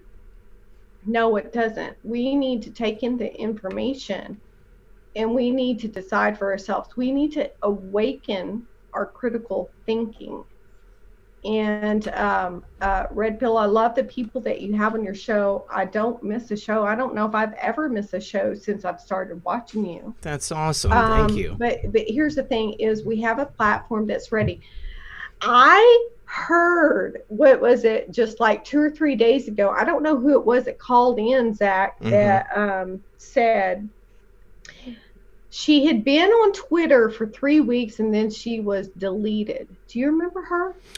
I mean, I vaguely remember the conversation, but I don't know who it was. Yeah, it was somebody on the call in. I was like, oh, I need to call in. But, I needed to know exactly where we were on the stream of time. There is a platform ready. But what she said was exactly the truth. She said, we need somebody that is a patriot. We need somebody that can put up the funds. And you had said that too. Well, that's going to take, millions of. We're ready. We're ready for that. So, you know how you and I communicate. So let's get together here in a couple of days. I know your weekend is really busy, and you need a Monday off. Yes, you need a Monday off. I heard you say that, and I'm really proud of you for that, because you do need that. Thank you. So let's schedule something for next week. Okay. And if you want to invite Methods, John DeSouza, Edge of Wonder, whatever, because you know what? We got to get the truth out. We have a way, but people just don't know what it is yet. So we need to get that out there. And that's really all I have to say. Because I know if Red Pill and Methods, John DeSouza, Ben and Rob are like, you know what, here it is. And here's our, whatever you want to call it, your backup channel, whatever you want. We actually have that. I work with the one who's developed this platform. And I know that he would want to talk to you personally. He's already called it out. It was like, when we're talking about fake news, he's already called out fake news on this. He's ready for you guys, and he wants you guys over here. So, well, I will do. Get back with me. Yeah, I will do on my end to wrangle these people together, and it'll have to be in the evening, like after 8 Eastern Standard Time, so like either Tuesday, Wednesday, Thursday, something like that. But I will, I'll reach out specifically, and we'll put it together. Yeah, John, are you in? Yes, I heard that something about you have millions of dollars. So yes, that's well, what I heard. If someone has the mind and the heart to say, hey, we need a platform that's not censored, so we don't have to worry about it. Absolutely. I think we're all in, actually. There you go. Right? Yeah. Most definitely. John, thank you so much for being accepting Red Pill's invitation, because you're very valuable You're very valuable. I never miss a show. Thank you. If John DeSouza's on it, I'm listening. Thank you, Tony. Awesome. That's so Awesome. nice of you. Thank you so much, Zach. We'll No talk to you problem, soon. Tony. I'll talk to you soon. Bye-bye. Bye-bye. Bye-bye. And, All right. And So, Zach, yeah. they were not arrested. Fake news. Fake news. It was somebody sending me a message about the whole CNN crew. Apparently, they were all arrested and they are in custody, I guess. So they were sending me a message about them, about that. Okay. All right. Gino Revan says, I don't always remember to smack that like button without methods reminding me, so here's some money. Great show. Thank you. Yes, please, everyone, if you haven't yet, consider hitting that like button. And even when you're done... Oh, this is why I'm not seeing chats, you guys. It's switched from live chat to top chat. Okay. No. But yeah, please, guys, like, share, make sure you're subscribed. I get people every day telling me that they've been unsubscribed, that every single day they have to go resubscribe. So if you can just check it out and make sure that you are, I really appreciate it. Also, Baby Yoda said Strategic Air Command was shut down on that terrible day in September of 2001. Chris Holmes says riots are going to be the new COVID. Soros is carting them all over. That's right. Aaron Franks wants to know what I'm vaping. In one of my vapors, I have Juice Head Pineapple Grapefruit. That's probably my go-to. I also have Juice Head Blueberry Lemonade. And then I have Wet Liquids Raspberry Orange. These three are my top flavors, and I always have a vape or a stick with those in them. So obviously all on their own. I don't mix them up. We've got Dr. Anita next.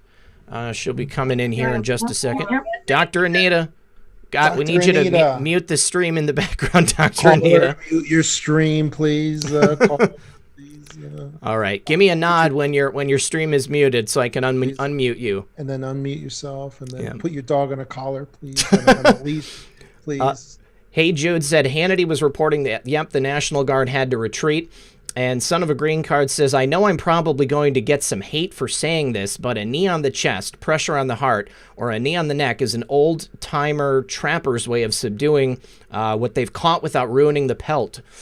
Okay, yeah, obviously that's something that can be used. Dr. Anita, is your stream muted? You're good? Okay, all right. There we go. Okay, great. Right. Well, good evening, gentlemen. Good evening. Hello, Dr. I just want to say, John, Dinesh, are you related to Dinesh D'Souza? Oh, no, I wish. He's a good friend of mine. But, yeah, he's an acquaintance of mine as well. Oh, he's wonderful. He's great. Yeah. A great historian about hidden history. Mm-hmm. That's great. Let's just say that he's lived history. Yes. His life is written history. I just want to say that my involvement with our professional protection staff of the world. I'm married to a military man, and I've worked with local protection very closely. I have a lot of respect for that. I also understand that not everything is as it appears. Mm-hmm. I've also done work as an EMT. And I have to say that what I observed was a bit unconventional. Because normally they would be checking vitals and things like that. I understand the situation was a bit tense. Mm-hmm. But normally when they take somebody and put them in the ambulance like that, they could be just in a slight coma. And so things would be almost undetectable on the ground. The fact they didn't check any vitals on the ground, didn't try to stabilize the patient, just a few pieces missing for this girl. Mm-hmm. Okay, now let me go to the next subject that's a hot button on my world. As we have all these young millennials with this contact tracer thing, right? Okay, so let me talk about the scenario on this, John. So you're a police officer, right? And you're out there doing your thing, and all of a sudden you bring in a suspect that now is testing positive. So they're gonna isolate you for 10 days, right? Right. And if you don't have just one bathroom in your house that no dog or anyone could actually come into for 10 days, now we've got to take you somewhere else. You get out after the 10 days, you go back to your job, and somebody else you come in contact with, where do you go? Back into quarantine for 10 days, but you can't go home with your family and your dog. Do you see how ludicrous this is? Yeah, it makes no sense. Yeah. And then And then, what about you put a suspect in your car? Are we going to quarantine every police officer that may have had the wrong app on their phone or somebody claimed that they were around them? Because don't be in my phone if you're going to load that flipping app. Something tells me that they're not going to be quarantining police officers. I mean, the people they're interested in tracking is just the average everyday people. I mean, what they're going to do is take the statistics from that app. If let's say they have a heavily Republican leaning area, and they say, give me all that data, and then we're going to go through and we will quarantine 2/3 of the popular vote. And there you go. Problem solved for November. Yes. And you went to Disneyland. I have to tell you at this point, some of the conversations that I've had in the last recent moments of life are showing that even with Disneyland and SeaWorld and places like that opening, let's just say executives do not know what to do. Mm-hmm. They're like, what do we do? And also, I was listening to conversation today. Did you hear the president speak on that impromptu conversation? Where he pulled out of the World Health Organization? Oh, yeah. Yeah. Yeah, and Hong Kong is just not in good standing anymore. Mm-hmm. And the other thing about that is that we have executives from major air carriers as we, quote, try to open the world up again. John, have you ever experienced TSA at an airport? Mm-hmm. Yes. I mean, I'm just waiting for the cavity search, and I'm a doctor. Okay? I'm real scary. And so the deal is you're going through TSA, and you might be packing because why? Because you have a reason to be. But now you got to have your temperature taken. And now they're going to be maybe looking for a little card that says, your report card. Mm-hmm. Where do you get your report card done? Who's going to be doing that? And they're already turned into, I know way more about that because I was an executive with one of those flying companies. Well, I mean, when it comes down to it, Dr. Need, I think that the whole point is to do everything possible to grind the country to a halt. It's now too inconvenient to fly, so people are just not going to do it. They're going to know that there's no way they're going to get through this stuff in a timely fashion. They know that if they go outside, they're going to be contact traced with that application. They know that there are so many things stacked against them. It's all designed to keep people indoors and to stop them from going out, so that we have to do what? Mail-in voting. And then right there, we know. It's all about the election when it comes down to it. So, red pill or Zak, as totally said. Mm-hmm. Think about now, our children who are of impressionable ages, they're seeing all this going on. Mm-hmm. They're being told once again, because I remember I was young back in the days when there was rioting because of racial issues back in, I was young, but there was riots in high schools. They were scalping blonde girls like myself in the schools. I mean, I was young, but my brothers and sisters were teenagers. And so I was very aware of it. I was seeing all this stuff going on. And today that memory just came back. Now think about the little people in our world. They're going to go back to what? School with what? Plastic hanging and tape and now we have a directional thing.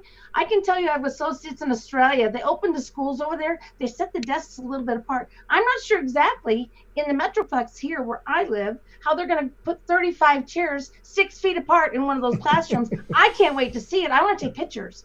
And then we're going to wrangle kindergartners, third grades, second grades, and they can't touch anyone. They can't be within 6. It's ridiculous. It's ridiculous. But these kids are like sitting in circles. Have you seen that?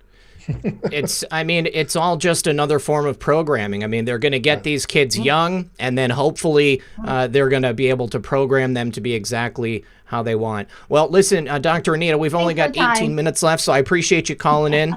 Have a wonderful evening. And I will see you next week. Yes, we will. We'll talk to you soon. Thank you, Doctor. Yep. Bye, guys. Bye-bye. All right, guys, I want to try to get as many callers in before the end of the hour as possible. We've got Denise coming up next. D-nice. Yes, my UK correspondent, cue the music, says rioting in Brooklyn, and de Blasio asks maintain social distancing. Yeah, just not possible. During the rioting. Chris Hawkins says, I'm late. What? John DeSouza, thank God for the Wayback Machine. No, the thing is, Chris, you're actually in the future. Okay, this is yet another show with John. And Bella Ritto says, Soros is busing the BLM into each state protesting. Same as 2017, hands up protests, lockdown of cities, narrative to deflect from the Flynn phone call D-class. Wait for the pow-pows to start the next FF. Yeah, that's another thing that we haven't touched on yet, John, but the actual transcripts of the Flynn-Kislyak phone calls were released today. First official act of incoming ODNI Representative John Ratcliffe, but I guess no longer a representative. But Denise, are you there? No, we're still waiting for her to jump on the line. D-nice. Yeah, but... Mute your stream. Put your dog on a leash. Yes, okay. Yes. We never have to worry about Denise having the stream going in the background. She knows what's going on. Well, listen, it looks like she's having some issues perhaps with her mic, so we'll just go to the next caller here. Worry about Denise having the stream going in the back. This caller does have their stream going, so caller, go ahead and mute your stream, and I'm going to unmute you.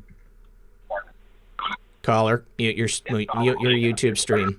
Mute your YouTube stream. So yeah, this is, I mean, everything that's happening, it smacks of a similar flavor, I mean, this is the kind of thing that we've seen before. And I think that now that we've gone through this a couple of times, I feel like this is a part of the Great Awakening. I mean, people can look at the telltale signs and they can say, you know what, I know exactly what's taking place right now. And we had that post about George where earlier today, where he stated specifically that he wanted to destroy America, the destruction of America. I don't exactly remember the wording from it. But, I do believe that we are in a position now where something might actually happen to George Soros. Denise, are you there? I'm here. Welcome to the program. What's going on? Yes. Hello, John, the X-Man cometh. Hey, Denise. Okay. Can I just have a bit of a rant? It won't take long, promise. Go ahead, do it. Go ahead. There's been a lot of comments around Twitter and Facebook, etc., and in here in the chat, a new King of England. There is no new King of England. I have been getting messages ad nauseum telling me about that. Yes, continue. Yeah, there is no King of England, and even if there was, it wouldn't be him because he actually has an older brother. So the older brother would be first in line. This man, his family are also sending out messages saying that he has mental problems. Oh. So he isn't a King of England. Buckhouse is boarded up because they're doing repairs inside while it's a skeleton crew in there. The Gurkhas are standing in because the Blues and Royals don't have to be on duty all the time. They're usually only there when the Queen's there. She's in Windsor Palace. The seal missing off the gate is because the lorry backed into the one gate and damaged that seal, but the seal's on the other gate because it's a double gate. So the seal hasn't been taken down because the Queen's no longer the Queen. And I think that just about covers it. John, are you familiar with this story? There is apparently a man who just recently became aware of the fact that he is the rightful heir to the throne. Regardless of his lineage. Is it Donald Trump? No, no, that would be awesome. But regardless of his lineage, let's say that he has figured out that he is part of this family that's supposed to be ruling. Good luck enforcing whatever that is, because I don't see Queen Elizabeth and her kin as giving up the throne to the UK. I mean, it's something that I've been just getting a ton of messages about. I mean, this guy, whoever he is working overtime to get this, this story out and to say that he's the king and people are, hey, we should talk about this.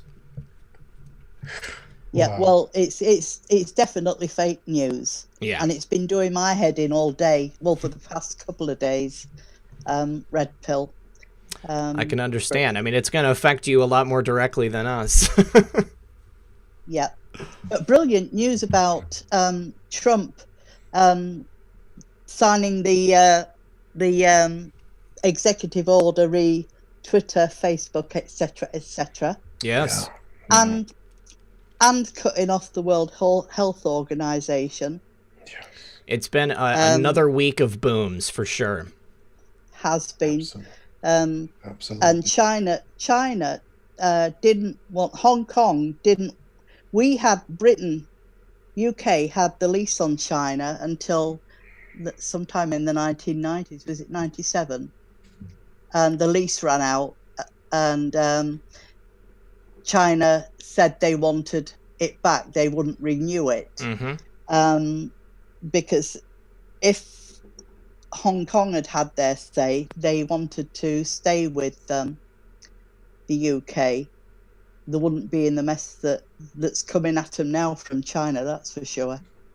Anyway, that was it. I just wanted to have a rant. Say hello, John. Lovely to see you. Thank I you, will be Denise. buying your books. Awesome. Hey, and just if you go through the link in the description and use the code FBI, you're buying directly from John. Plus, you're going to get 20% off because you're a viewer of Red Pill 78. Do I get an extra 20% because I'm a sweet little English girl? John will have to work that one out with you. Yeah. As long as you guard us from the royal family, you're doing a great job.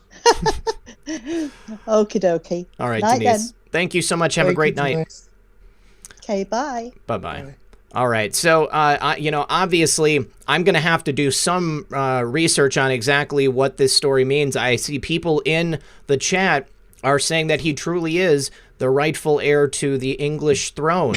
I saw like a couple of minutes from a video, but I honestly, I mean, because I'm not British, I didn't, I guess, pay all that much attention to it. A lot of people pay attention to the royals. I don't pay that much attention to the royals, but that's just me. I'm focused on American politics, but also Zach, the things that you get notifications about are amazing to me. Absolutely amazing. Wow. It is a broad spectrum. Caller, you're on the line. Can we get your name? Hi, Zach. This is Patriot Lady Biker. Patriot Lady Biker, what's up? Nice. Well, I'm doing well. Good. I want to let everybody know I'm in physical therapy now and out of the hospital, infection-free. So, yeah. Nice. I just wanted to call in and say hello and hello to John. Oh, and I'm going to definitely get your book. Awesome. Thank you, Lady Biker. And I want to say hi to Ben from The Edge. I know he's on. And I don't want to forget Red Pill mom and girlfriend. Yes. Hello, and all of my fellow patriots out there. All right. Hey, I don't have, there's a book. I don't have a lot to say about the current topic, politics. As much as I love to follow politics, I am getting disgusted, Sure. ad nauseum with all the bad stuff that's going on right now. And, absolutely. I'm just trying to sit back and take a break a little bit from it. Well, try to be happy. Just keep in mind that part of everything that we're seeing take place is they want you to only focus on these negative aspects of what's happening. Today was a tremendous victory with the revealing and the declassification of the Flynn Kislyak transcript. We're one step closer to getting justice, not only for General Flynn, but for President Trump and for the American people. So I want you to just remember that they want you to focus on this negative stuff. So you don't have to. You can sit back, just keep remembering all of the wonderful things that have happened just recently. This week, we've had some incredible things take place. And, to be honest with you, I know exactly what you mean. It is difficult to not look around and see the horrible aspects of the world. And that is a big part of the reason why I try to put forth the vibe that I do, the way that I talk about these things. You know, this is right. This is a hopeless world for a lot of people, and I want people to be able to watch my show and realize that that's not true. There is so much good out there, so many good people, and that us collectively, the work that we're doing, we're going to be setting not only, you know, humanity in America, but, you know, across the globe. We're setting people free, and we're taking our country and our world back. So that's what I want to focus on. Absolutely. Exactly. Just try to be happy. Go about your life. I'm not worried about the virus anymore. I refuse to wear a mask. Good. We're just trying to live and not concentrate on, you know, the negative. Excellent. Well, I wanted to tell you, I have a Pkwy I want to send to you. Oh, sweet. And either you can keep it or try to raffle it off to one of the viewers. It's up to you. Awesome. I'm sure I'll be very pleased to get it, and I'll show it on the air. Thank you so much. I'm glad that you're doing better. Nice. Great. Thank you. I am. All right. I'll see everybody. All right. Have a great night. Patriot, thank you. Thank you. You too. Awesome. Wow. I'm glad she called in. Oh, Floyd standing for the 4th. Good stuff. He'll be calling in. And thank you just to everybody who has liked and shared the broadcast. I appreciate you guys. Thank you, everybody, for being here tonight. It's been a great show. John, thank you so much for coming back on the program. I love it every single time you're on. But Floyd is on the line. What's up, Floyd? How you doing? Hey, I'm doing great, but man, I'm hearing everybody use George Floyd's last name. Oh my goodness, dude! And it literally reminded me, because I live in the area where the Green River Killer used to do all his stuff. Oh no! I can't remember, but there was one night that the broadcast came across that he had killed a lady by the name of Carol Green. The crazy part was my adopted mother. Her name was Carol Green, and she was out on the town that night with her friends. And I was just like, please stop doing this. Oh, man. Killing me. That would be nerve-wracking. Man, I'm so glad that it wasn't what you thought it was initially. I know, but it's just like, you know, being a 22-year military veteran with combat tour and everything else like that, 26 March of 03 to 28 March of 04, you know, seeing stuff like that, it's just like, wow. But at the same time, yeah, I gotta agree. Seeing all the different videos and stuff like that, and I gotta agree with Mr. DeSouza there, dude. That is not a normally practiced technique, not even for the military. Right. It's really not. But it's just wow. And yeah, it's starting, especially with all the research I've been doing, it's starting to get me to a point where I'm looking at it kind of going, no, this is definitely a setup. Trying to bait a race and a civil war within the United States just to make us crumble. But as far as I can tell, we Americans, yeah, it may take a little bit, but once you get us to a certain point, yeah, we're not falling for the stupid stuff no more. Good. No. Good. That's excellent. But yeah, I had to give you just the tiniest little bit of grief about the whole last thing. It's well deserved. It's well deserved, Floyd. I'm gonna make this last little part short, and I gotta admit, this is the first time I've seen Mr. DeSouza. Forgive me, I can't remember your first name, but John. I'm gonna call you Mr. How about I just call you Mr. X-Man? There you go. I like that one better. All right, but I grabbed a hold of your link. I'm going to try and get the book as soon as I possibly can. Yeah, I'm going to read that bad boy. And then it's good. Red Pill, Mr. X-Man, you guys do some absolutely wonderful work. And by the way, Red Pill, I never missed a single episode of Quarantine. Thanks, dude. One of the greatest shows while I was at work, and it was one of the very few things that actually helped keep me sane from all the stupidity from the city I work in, Kirkland, Washington, where the original Kung Flu virus started at. Wow. Well, Floyd, I can't tell you how much that means to me, and I'm glad that we accomplished our goal. I mean, that was exactly what we sought out to do. So, you know, it was a wild ride. I absolutely loved every moment of it. And, you know, we decided to change it over to something else, you know, because we knew that it had a shelf life. It was only going to be for so long. But it's definitely something I'm going to look back on. Oh, yeah, good. I'm glad. Are you liking the new format? It's a little bit different. Kills my phone data because I'm at work while you're doing it, but it kills my phone data. But you know what? I don't mind that. You guys are worth it. You and Methods are worth it. Thanks, dude. Nice. Hey, no. Thank you, man. Appreciate it. No. Thank you. Hard times. No. Yeah. Well, Floyd, as always, thank you for your service, buddy, and thank you for calling in. I appreciate you. You're welcome. Thanks, Floyd. Night, guys. All right, man. You're Peace. welcome, Mr. X-Man. Thanks. Awesome. All right, we'll see you. All right, guys. Well, we are down to the final 2 minutes. So, John, I just want to say once again, thank you so much for being here. I appreciate your perspective on all these issues. And please, you know, do tell the audience one more time the best way that they can get a hold of you. We've got links in the bio, but I want you to, you know, say it so that it sticks in the mind. I hardly got to say anything. Is it a hard stop here? What's going on? You want to keep going? A little bit, yeah. Okay, yeah, well, let's...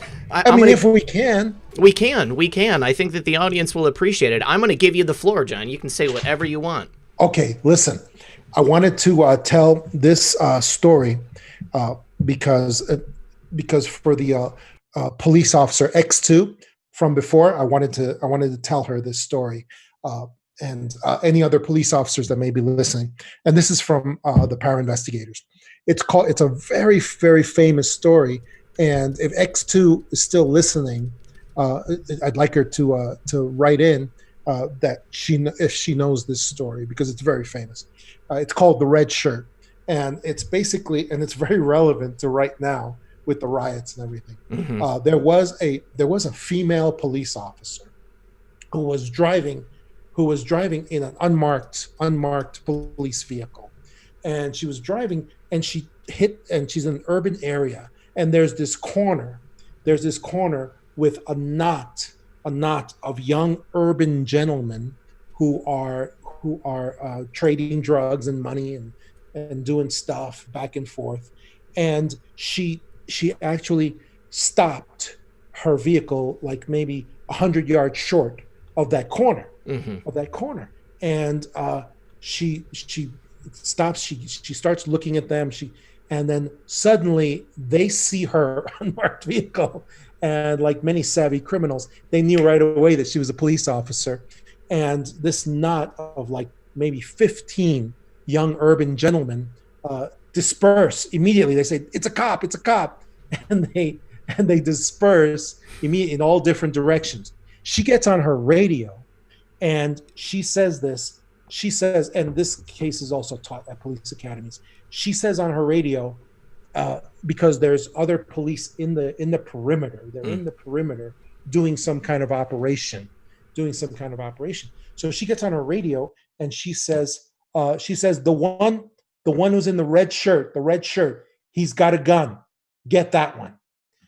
And sure enough, a couple of cops come from around the corner who are working on something else, and they tackle this young man who's in the big baggy red shirt, and they tackle him, and they actually find a gun in his pocket that they're able to extract very carefully.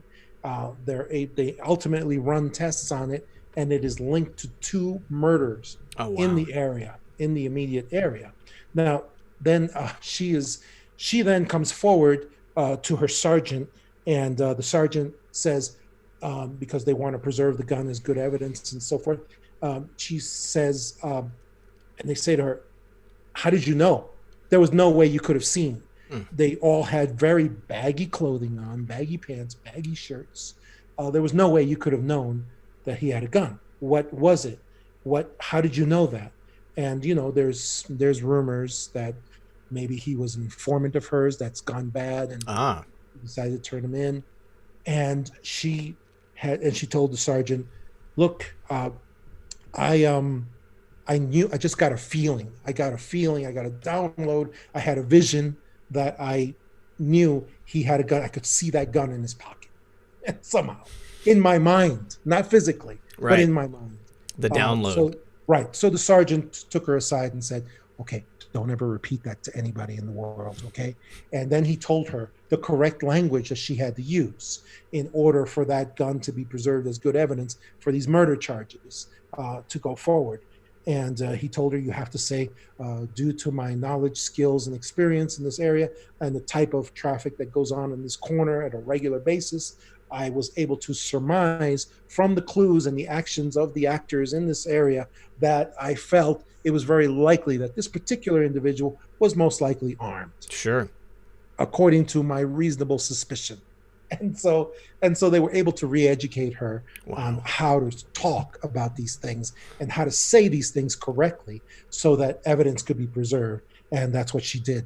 And it was a very successful prosecution. And that is another story that is taught at police academies because it really happened and it was really crazy. That's fascinating. Now, when you yourself went through the FBI Academy, are these stories that you were taught yourself, or did you only learn these after kind of having your own intuitive experiences? Yes, it was after having my own intuitive experiences, and I started collecting these stories and being told and being given all of these stories so that I could then use these stories and help spread them around to people that could understand what these officers go through. These officers that are good officers and that actually put themselves out on the line to help people.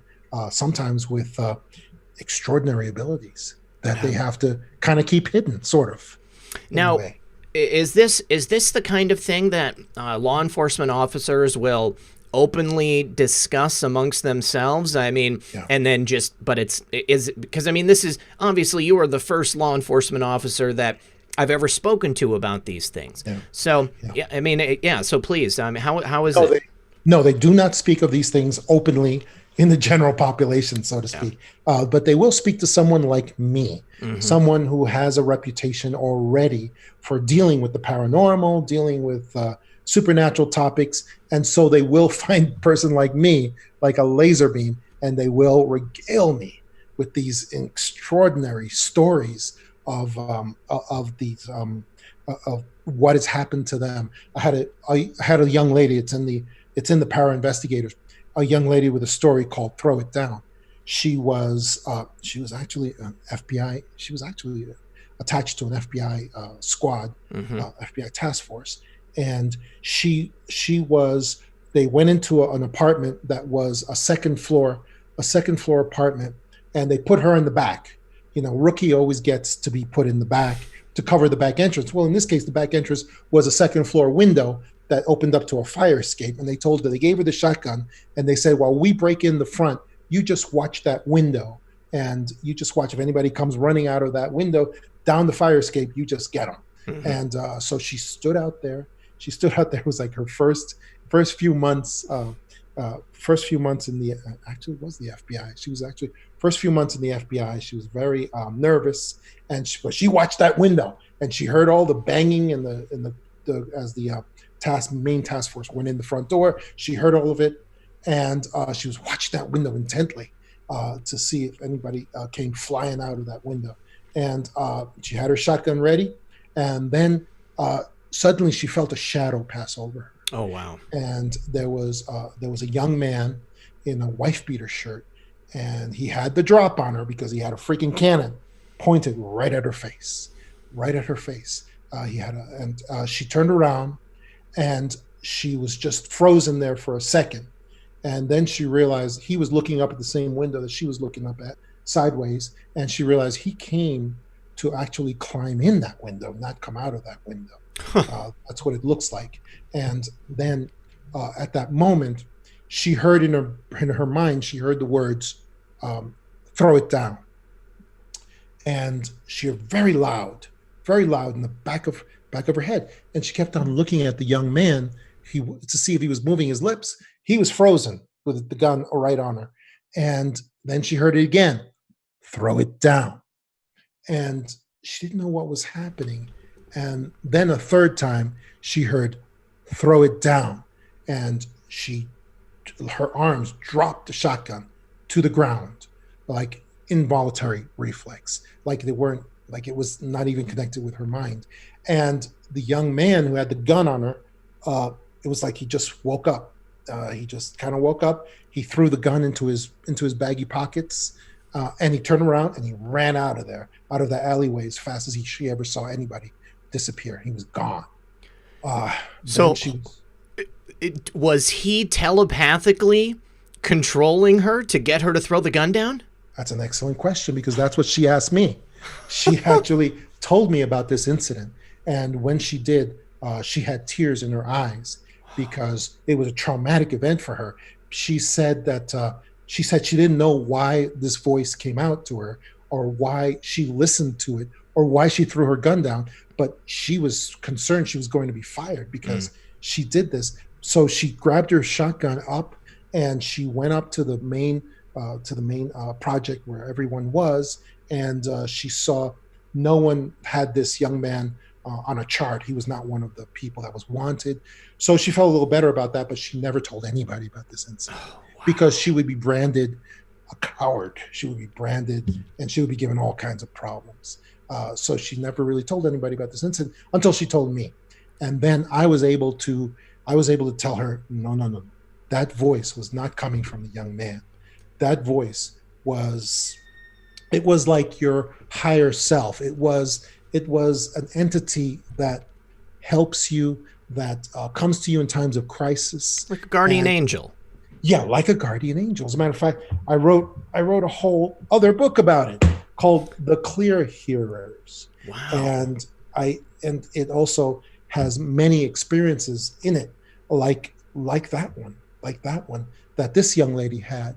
And I told her, and like I said, she had tears in her eyes, and I was able to reassure her and tell her, listen, this was not an act of cowardice on your part, because she had a tremendous amount of guilt over it. Mm-hmm. And I told her, no, when this great voice comes to us, because I've seen many of these experiences in law enforcement where people are in a crisis situation and suddenly a great voice comes to them to tell them how to solve it and how to get out of it.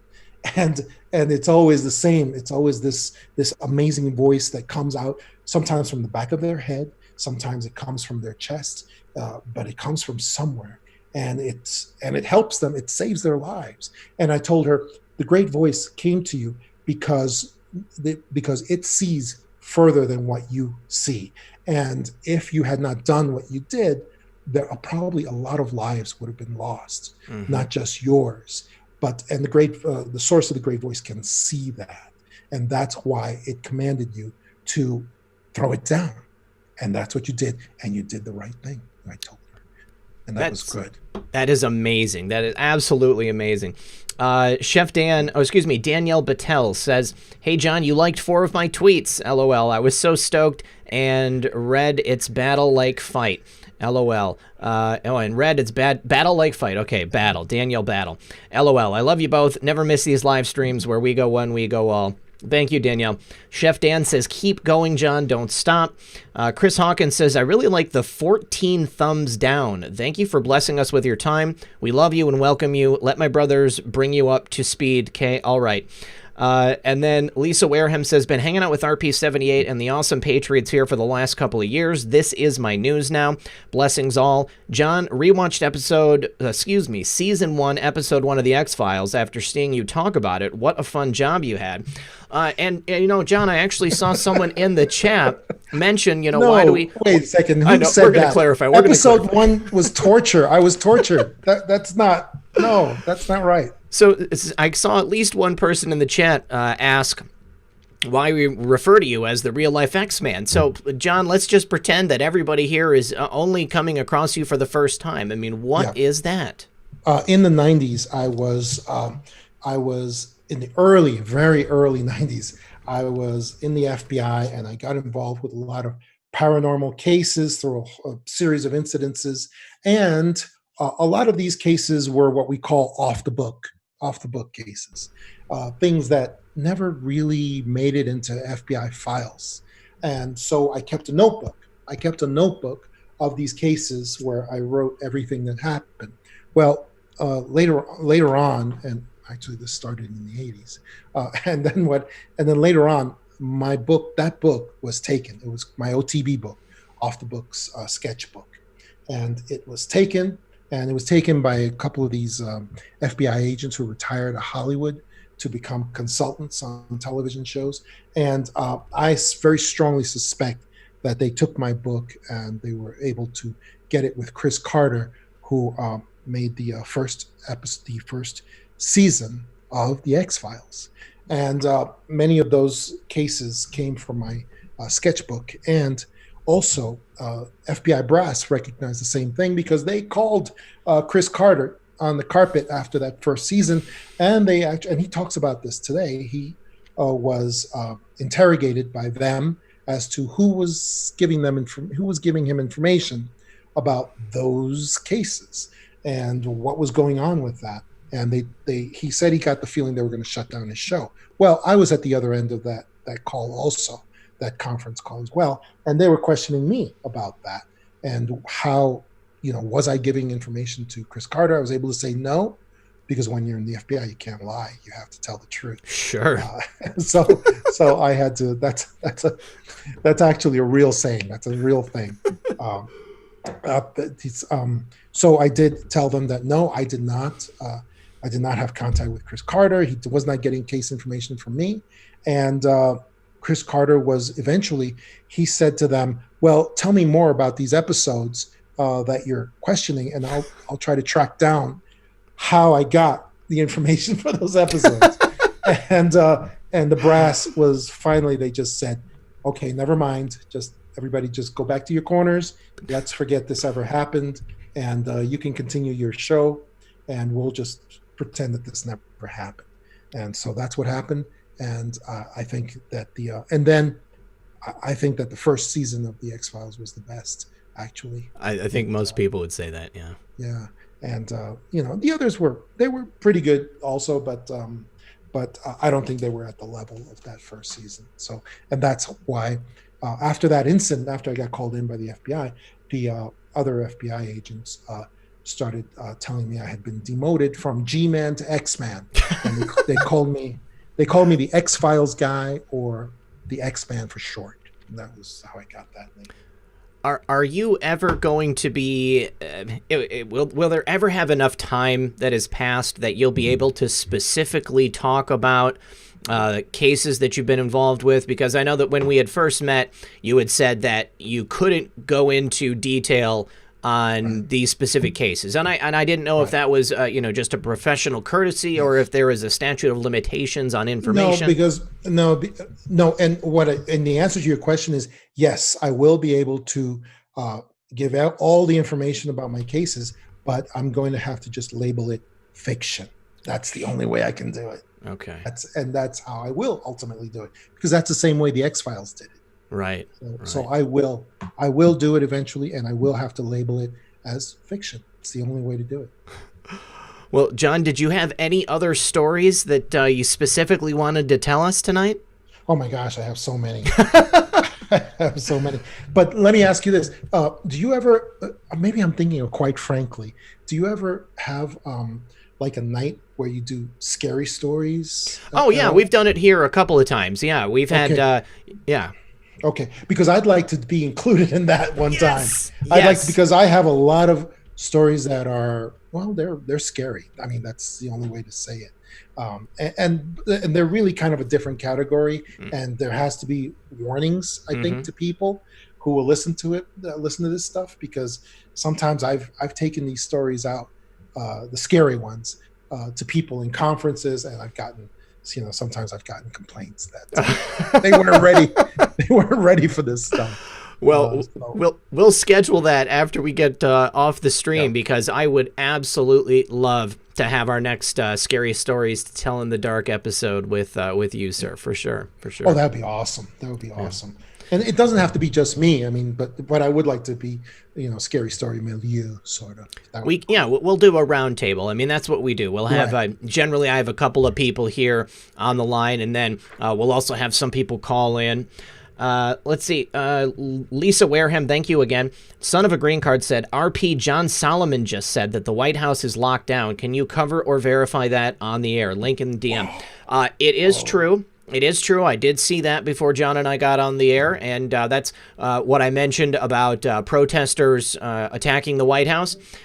They have, I guess, swarmed the White House. I did see some images of people attempting to scale buildings on the White House complex.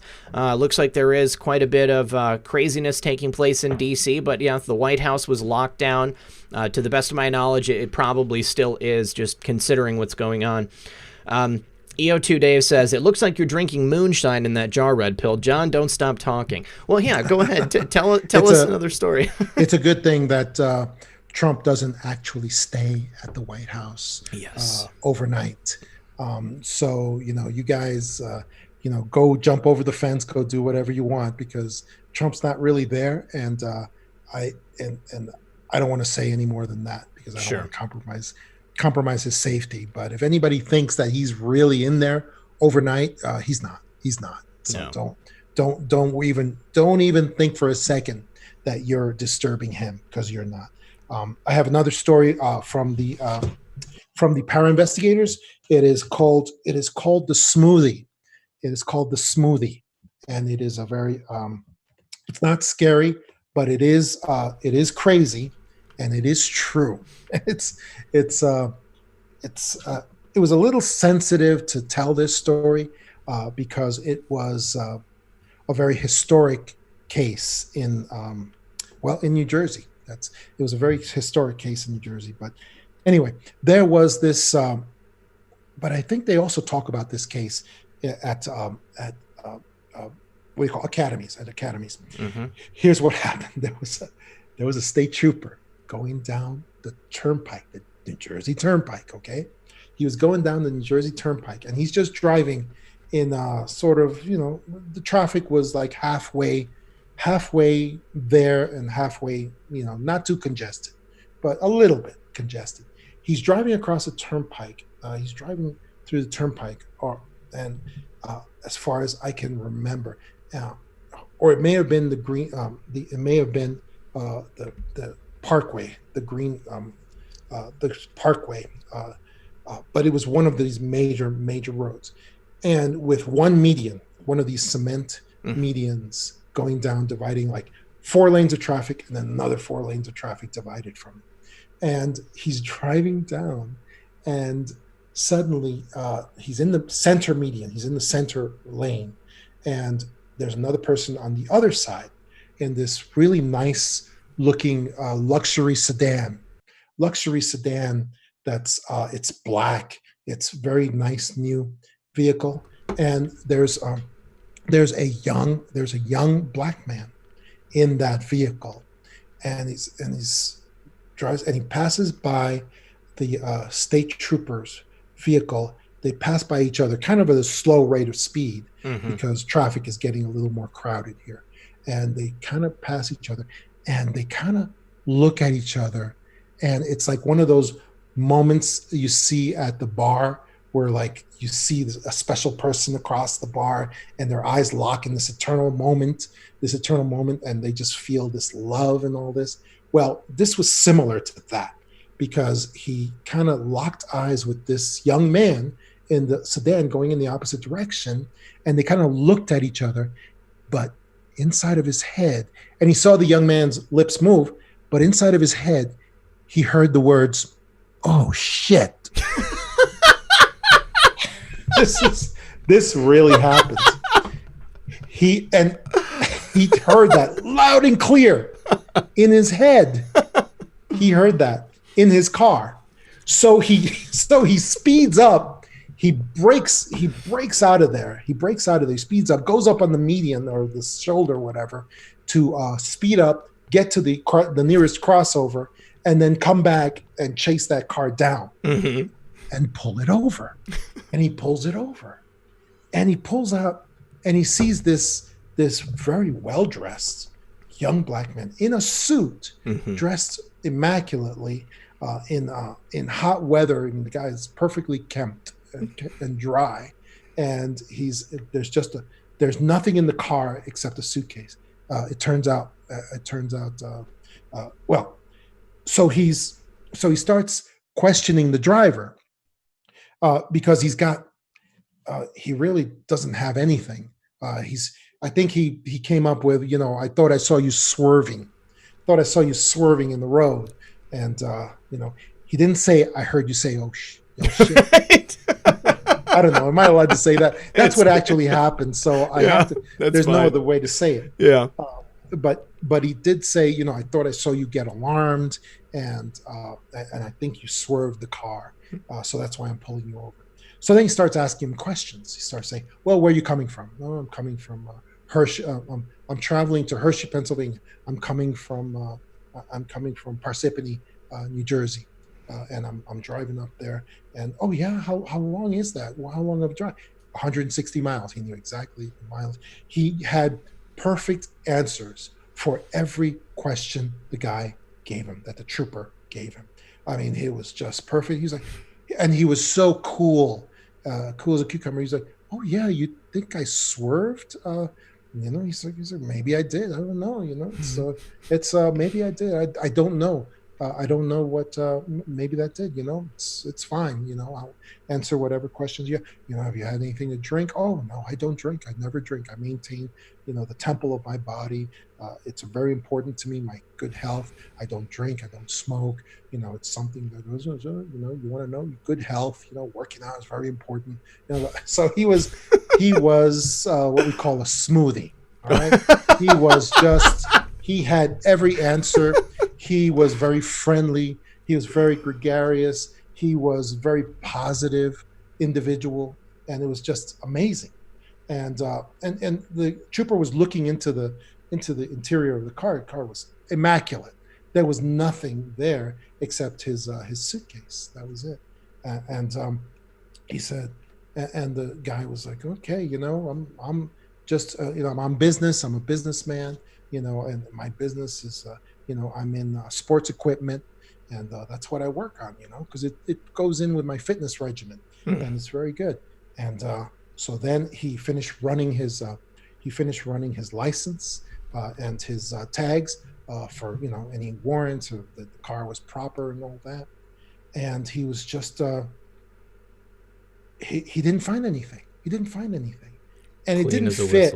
It didn't fit with him seeing the guy say, oh shit. Yeah. It didn't fit, because there had to be a reason why that voice came from him. It came from the young black man.